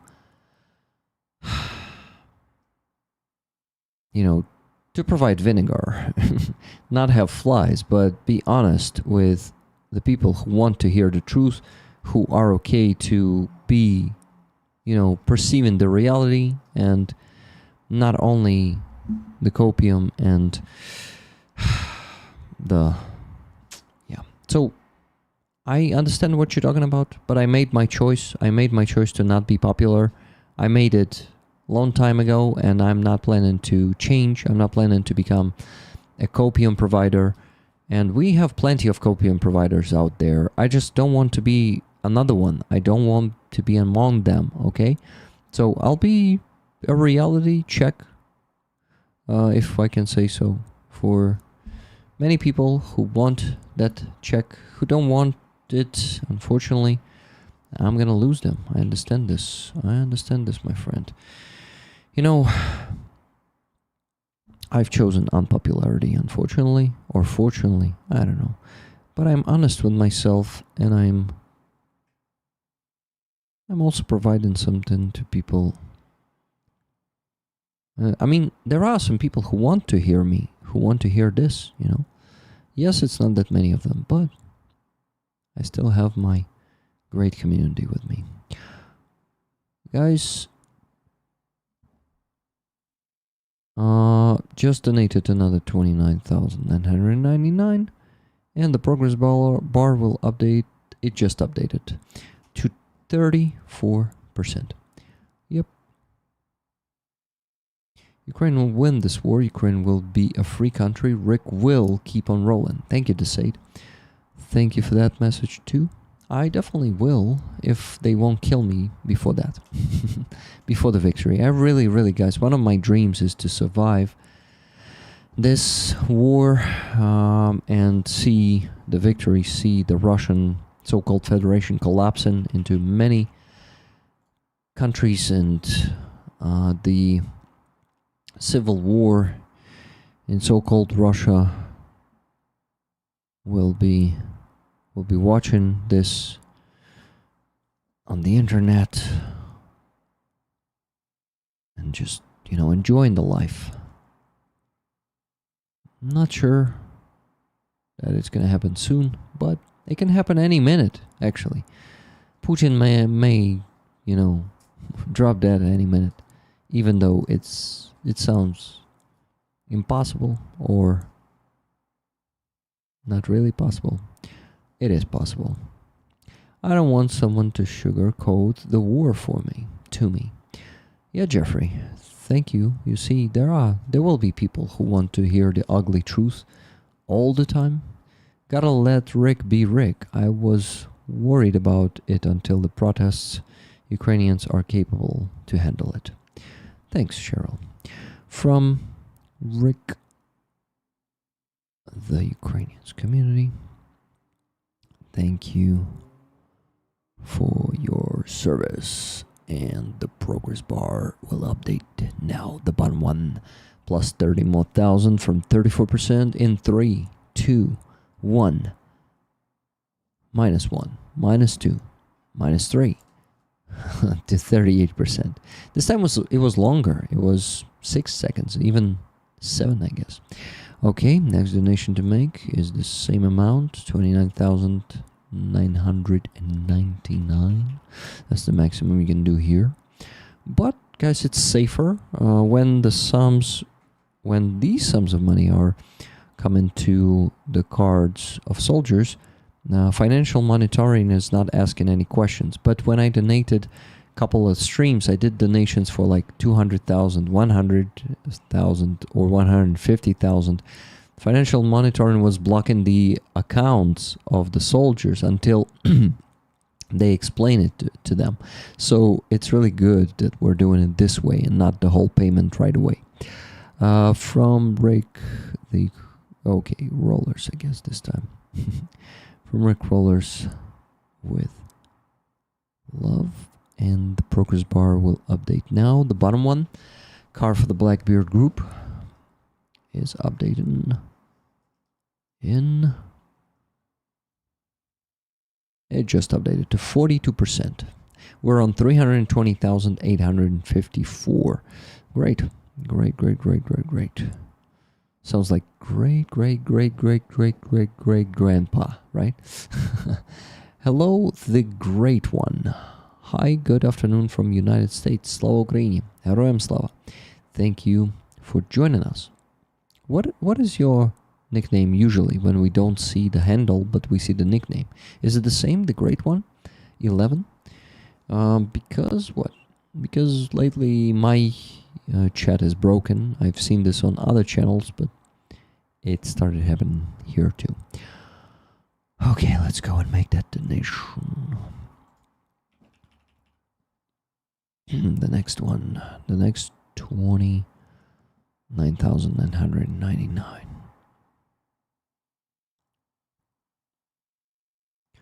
Okay, from Rick. Guys, if any of you can buy memberships, please do that, because the situation with YouTube income this month is not very good. From Rick, the Ukrainians community.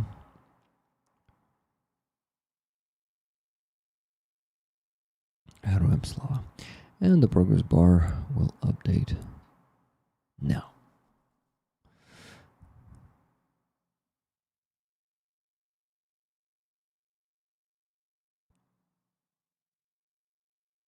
Hey, the progress bar just updated to 46%. Awesome. And the last 2 donations to make, guys. And then I can go and translate the video of Sternenko for you. I'm getting a bit tired already. That's been, already a pretty long stream, considering that my long streams are usually 5 to 6 hours. Sometimes 8. But this one has already been going for 2 hours and 30 minutes. So you can imagine I may be tired, right? Dark Ablation, thank you so much for the 10 gifted memberships, man. I really appreciate it.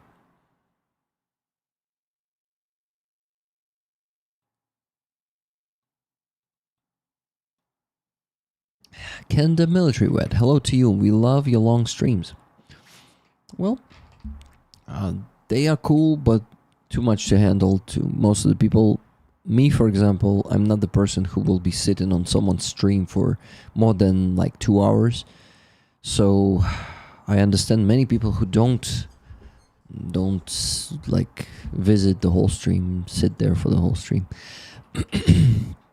who are leaving or not even coming, knowing that it's going to be long and they'll probably miss a lot of things. Because I'm sure that's the case for some of the people.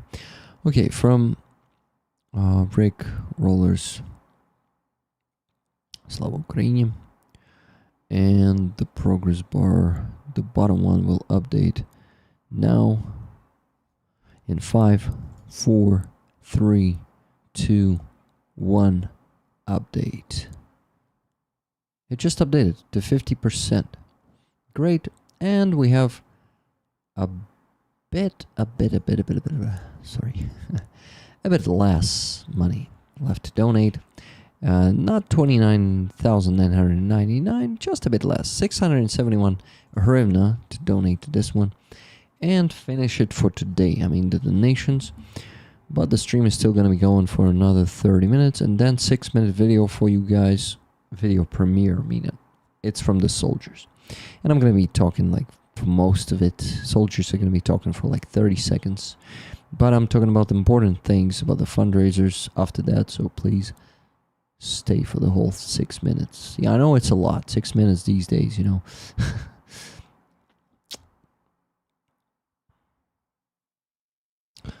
Thank you for your service. And the progress bar will update.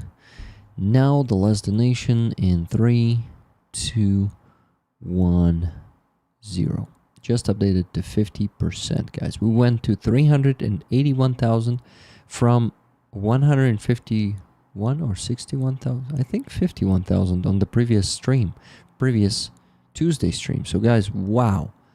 That's a big sum of money. We basically raised 250 hryvnias. We contributed 250 hryvnias to this one in just a week. That's mind-blowing. I often leave lives running when I have to do something else to keep watch numbers up. Thanks, Martin. Still counts, right? 20 bucks donation from Rachel, RF from USA. She says, sorry for my delay. I had to drive to 2 different regions to get to my 2 different banks. Almost 20 miles. 2 tickets, please. Wow. That's Rachel, thank you so much for your donation. So, guys, with that, we went 20 more bucks over the goal, and that brings us to $534.88 raised. Can we raise something like more? Not pushing you, not setting any new goals. Just let's maybe raise a few bucks more in the remaining 27 minutes of the stream. What do you think? But in this 27 minutes, I still need to... Oh my god. I still need to translate the video of Sternenko for you. So there's gonna be a lot of work. I just want to listen to a bit of it. It's from Sunday.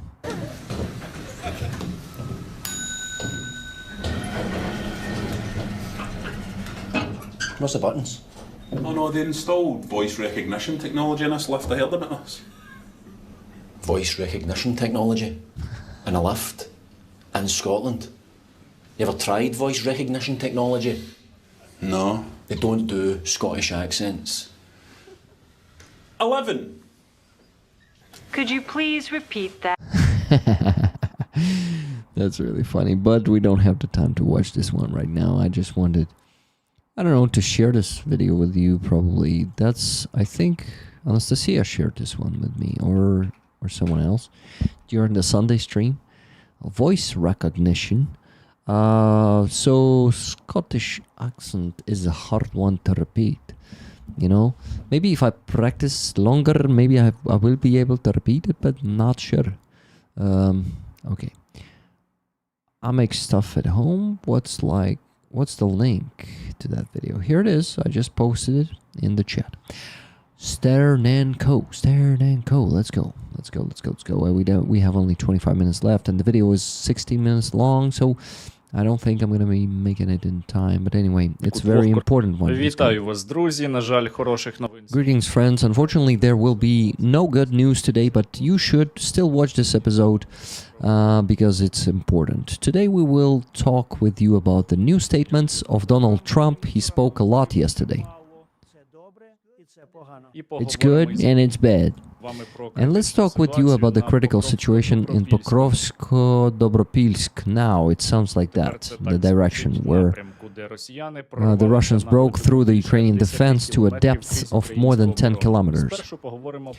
Let's talk about Trump first. He has new geographical discoveries.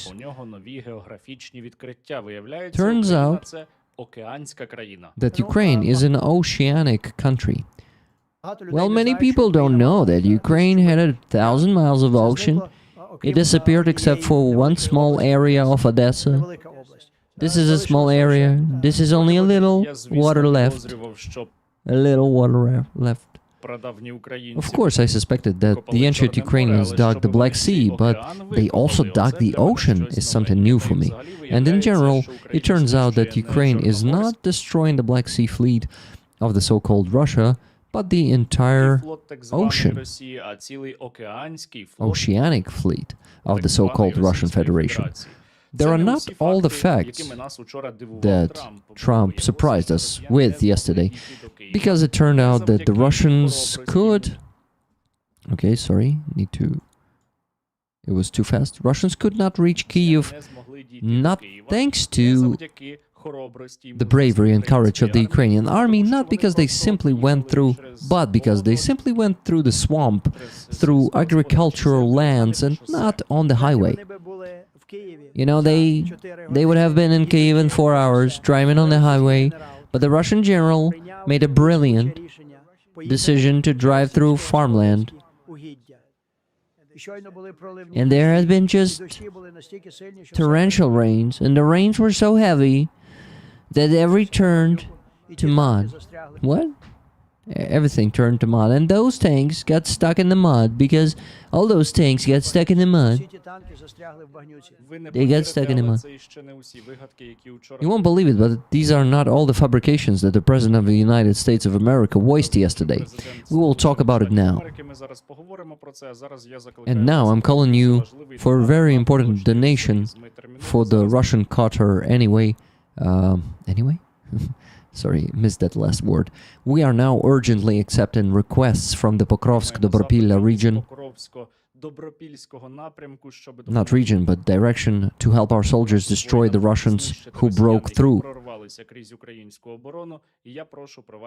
I donated today. You know what I'm gonna do, guys, right now? I'm gonna make an extra donation to Rusori's, to Sternenko's one, because the extra help is needed. I made the one donation in the morning. Every morning I wake up and I donate to the Rusori's 500 hryvnias, and I'll donate another 500 hryvnias right now. You see the QR code he has there on the screen, the yellow one. If you can donate through QR codes, please donate. If not, there's also a PayPal here. You see Sternenko, PayPal, gmail.com. If you guys can support the Ukrainian army with Russian drones right now, here is Rusori's, Sternenko's PayPal. Okay, Andres says 110%. Fuck Russia, I send a donation as well. So guys, I'm gonna pin this this PayPal right now, Sternenko PayPal at gmail.com, and you can join me in donating. But let me donate right now, since he was calling on donations. I'm gonna scan this QR code real quick and donate. На поточний Rusori's задонатити на банку. Here it is. Donate to the jar. Okay, he's doing good today. 6,700,000 hryvnias already. It's still pretty far from 10 million, but I think there's a big chance that this day he's gonna get to that. But the help is needed urgently, and you know, guys, how bad it is needed. Okay, I had one more 20 bucks donation here. 20 bucks from Martin Bisick. Some emergency dollars. Thank you very much for that donation. So, guys, with that, we go to $554.88 raised on this stream. Good job, guys.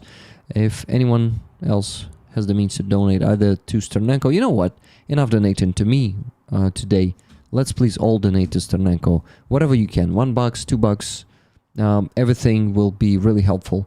Like, if millions of people will donate, like with small amounts of money, it will bring Sternenko's fund to huge funding, and that means it will bring huge shipments of drones to Ukrainian army.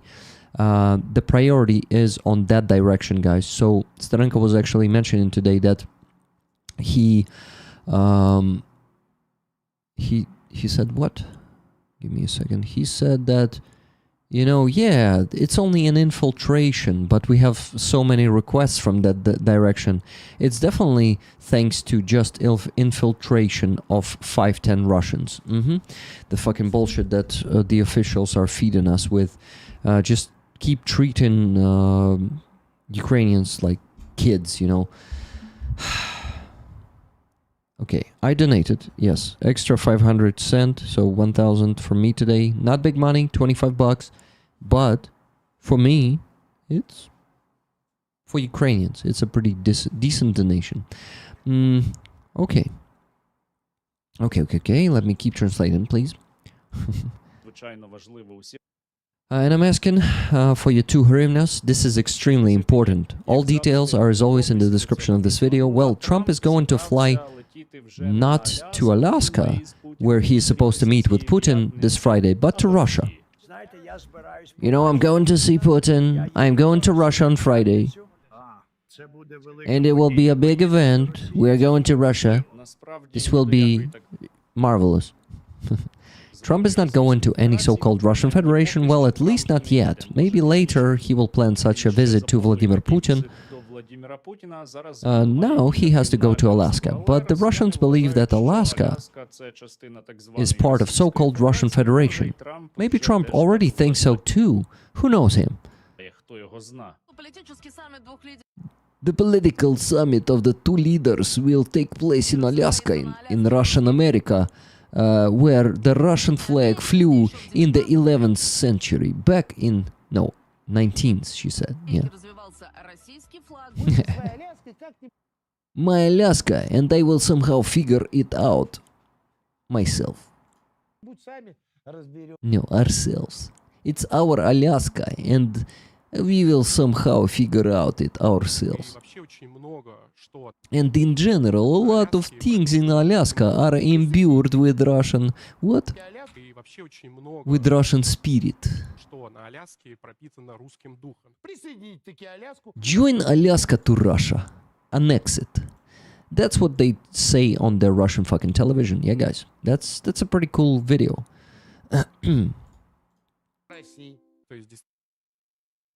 That is, Donald Trump is really goes to Russia to some extent. What will remain of Alaska? From our Alaska? Solovyov asked. These war criminals. Rollers? Yeah, let's go. Let's continue talking about the important things. Trump has many different people in his circle who tell him all sorts of wild things, including about the Russian-Ukrainian war. As it turned out, Trump's leading advisor on our war is Viktor Orban, who is not at all pro-Russian.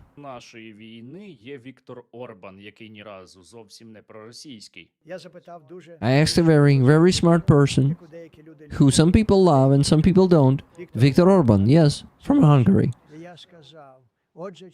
And I said, so can Ukraine beat Russia? He looked at me, what kind of stupid question?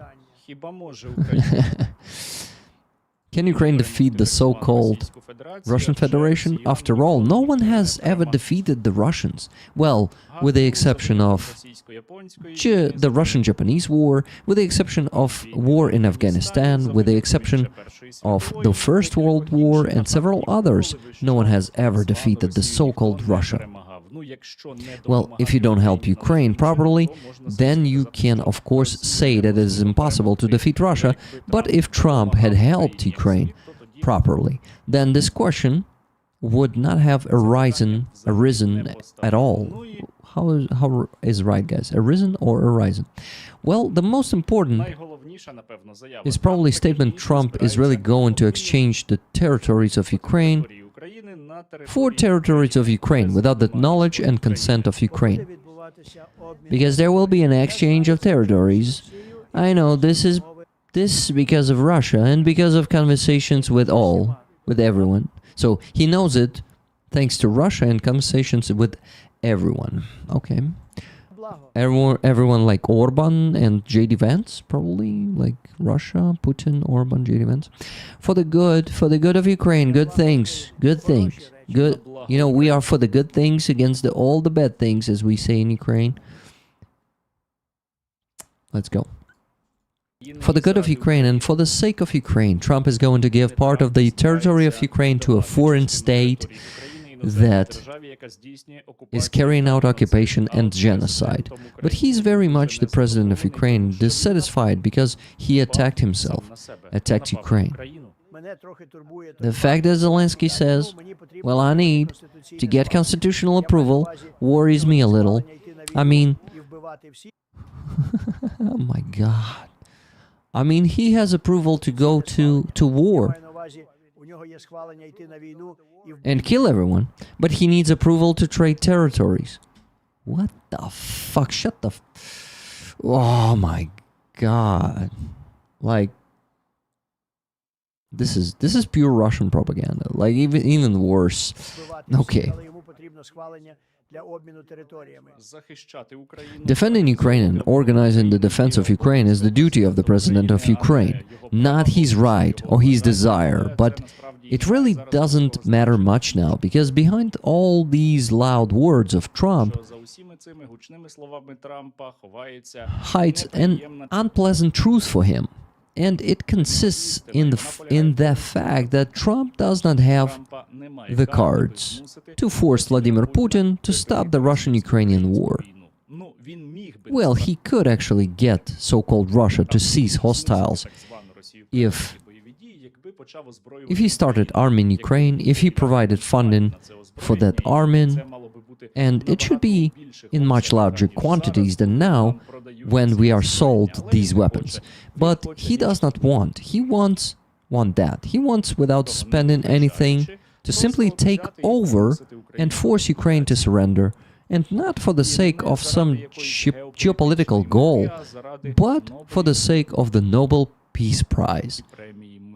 I hope they give it to him as soon as possible, so that he can calm down. But in reality, the geopolitical position of the United States of America is significantly weakened with the policies of Donald Trump. Trump has already lost the trade war to communist China.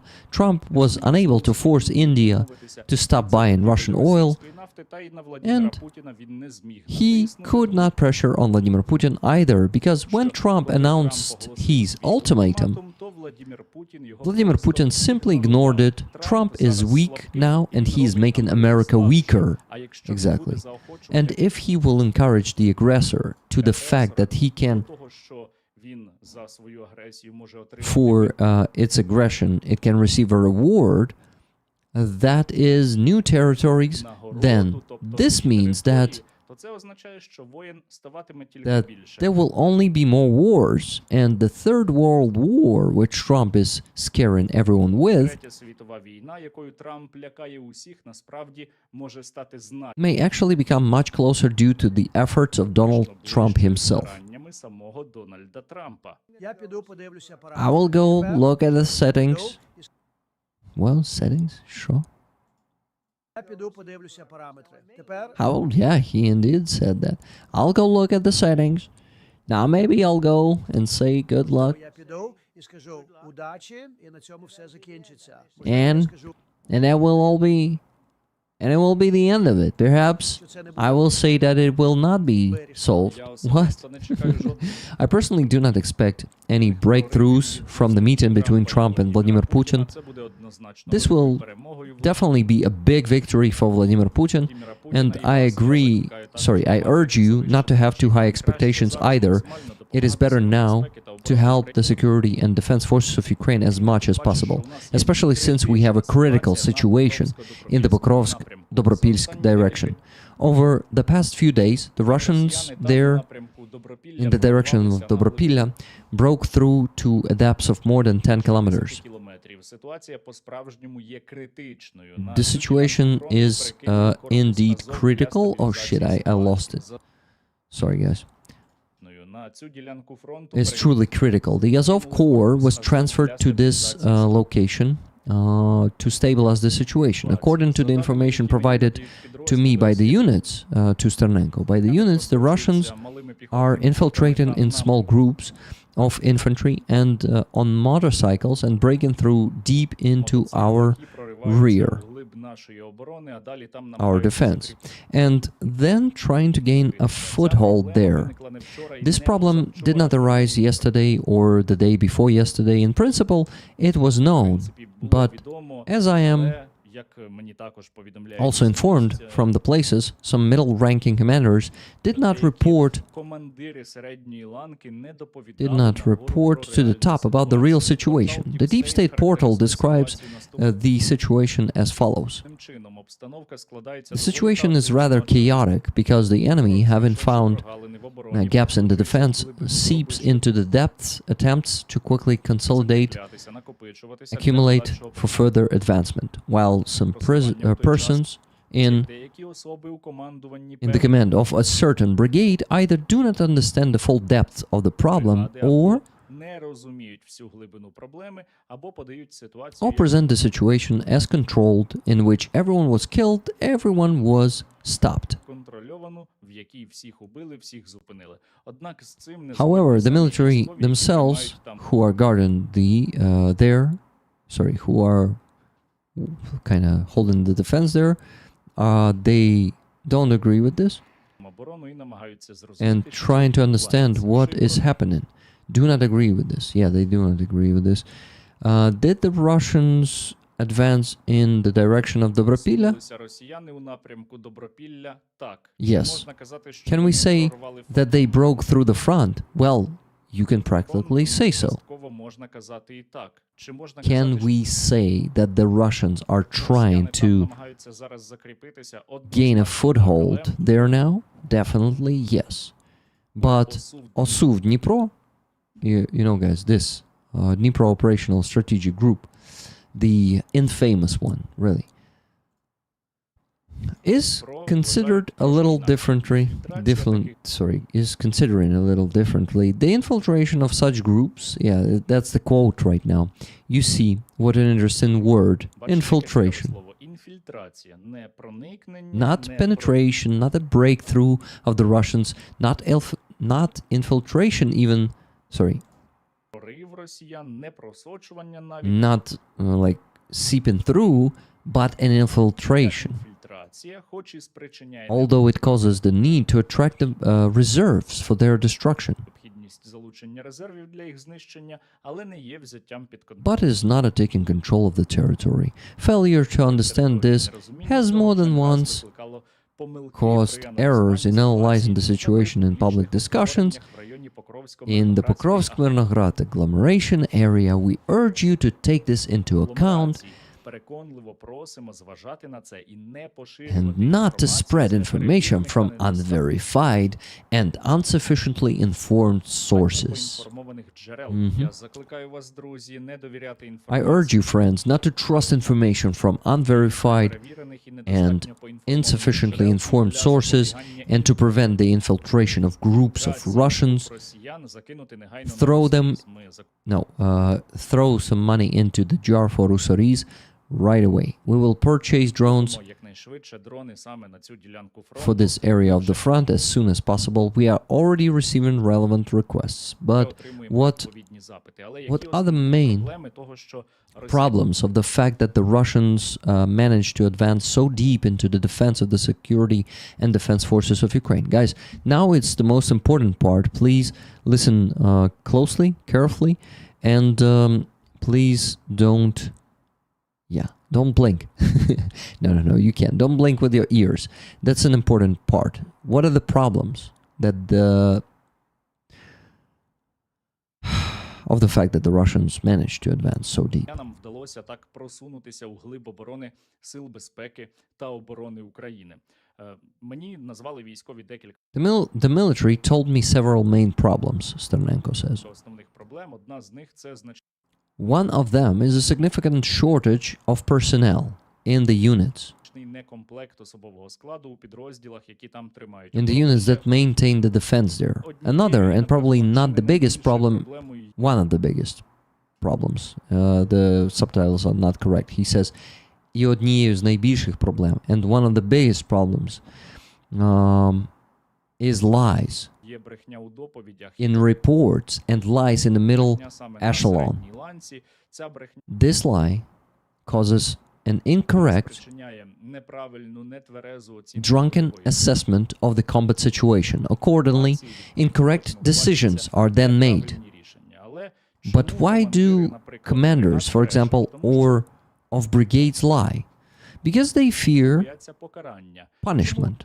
Why are they afraid of punishment? Вони бояться Because they will be покарання, punished, тому що покарають, можуть покарати за because they can be punished for новини, які є news неприємні. that is unpleasant. Therefore, they try to give pleasant Тому вони намагаються but давати приємні, але неправдиві новини, but щоб false news, but lieful news, in order to avoid this punishment. цього покарання уникнути, тому що страх перед командуванням Because their fear of command is greater than the fear of losing positions or losing people. That's one of the biggest problems, guys. у них вищий, аніж страх втратити позиції чи втратити людей. І тому саме отак і відбувається. That's why it happens. Another problem is that Також іще проблема в тому, що просування противника the відбувається enemy's advance occurs at the junction of two cores, and there are Ще там also тримає оборону дуже багато різних підрозділів. many different units holding the defense, such a pickle, sure. Така солянка, причому Such a solyanka is like a, we say such a soup.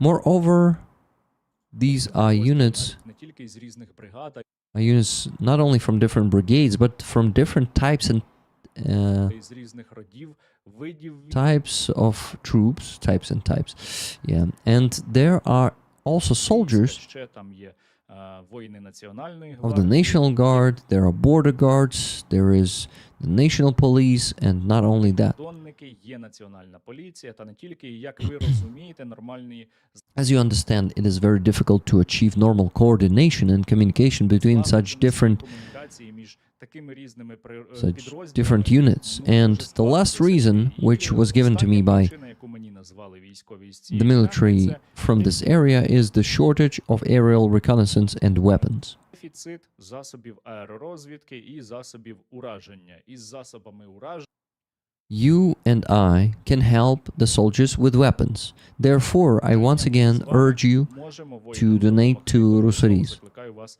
закинути вже зараз на right now. Русаріс. The details are as always in the description. І у закріпленому коментарі. Я можу перелічити іще декілька дрібніших причин, але насправді це також не має He says, I can list a few more smaller problems and reasons, but that doesn't really make sense either. сенсу. Звісно, зараз Of course, now, деякі люди можуть some people can reassure themselves that the main problem lies in lies.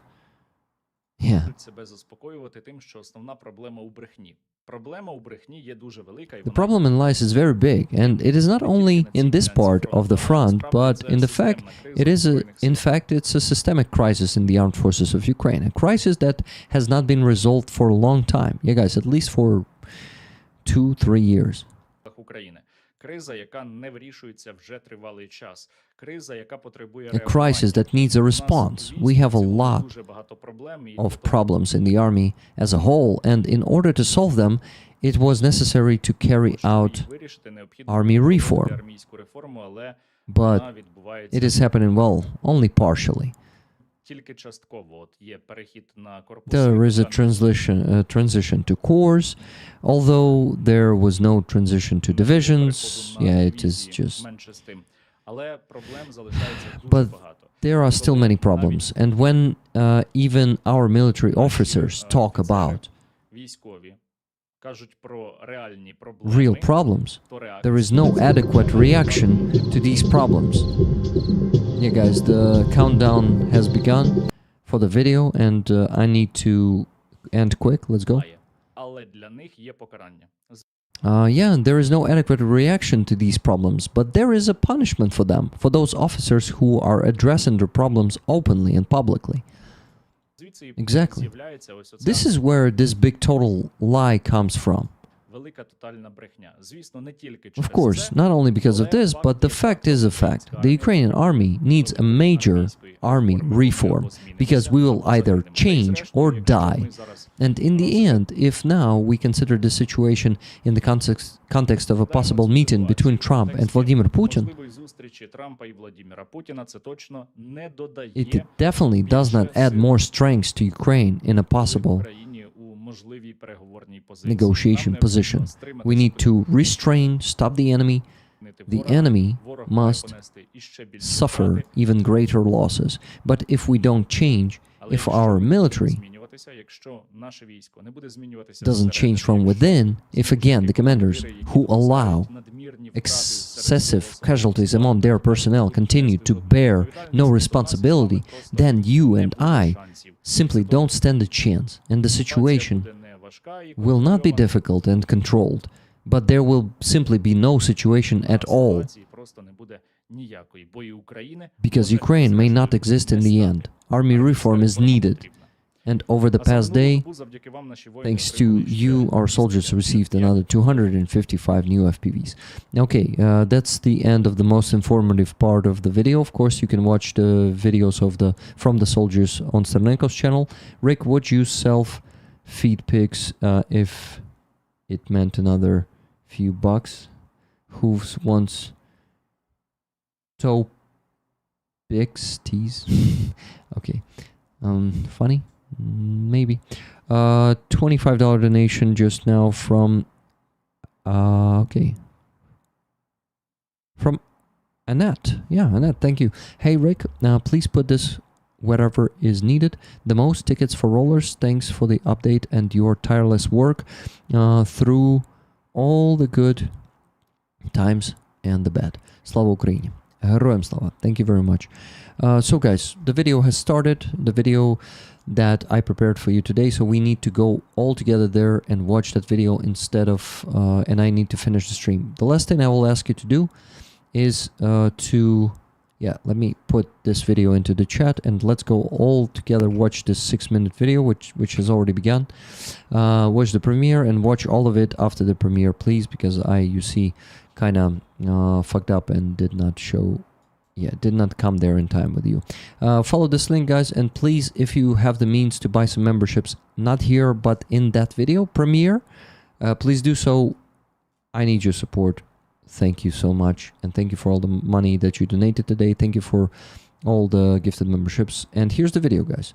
The fighters of the 92nd Separate Assault Brigade express the gratitude to Rick Rollers and Rick for getting this car for us.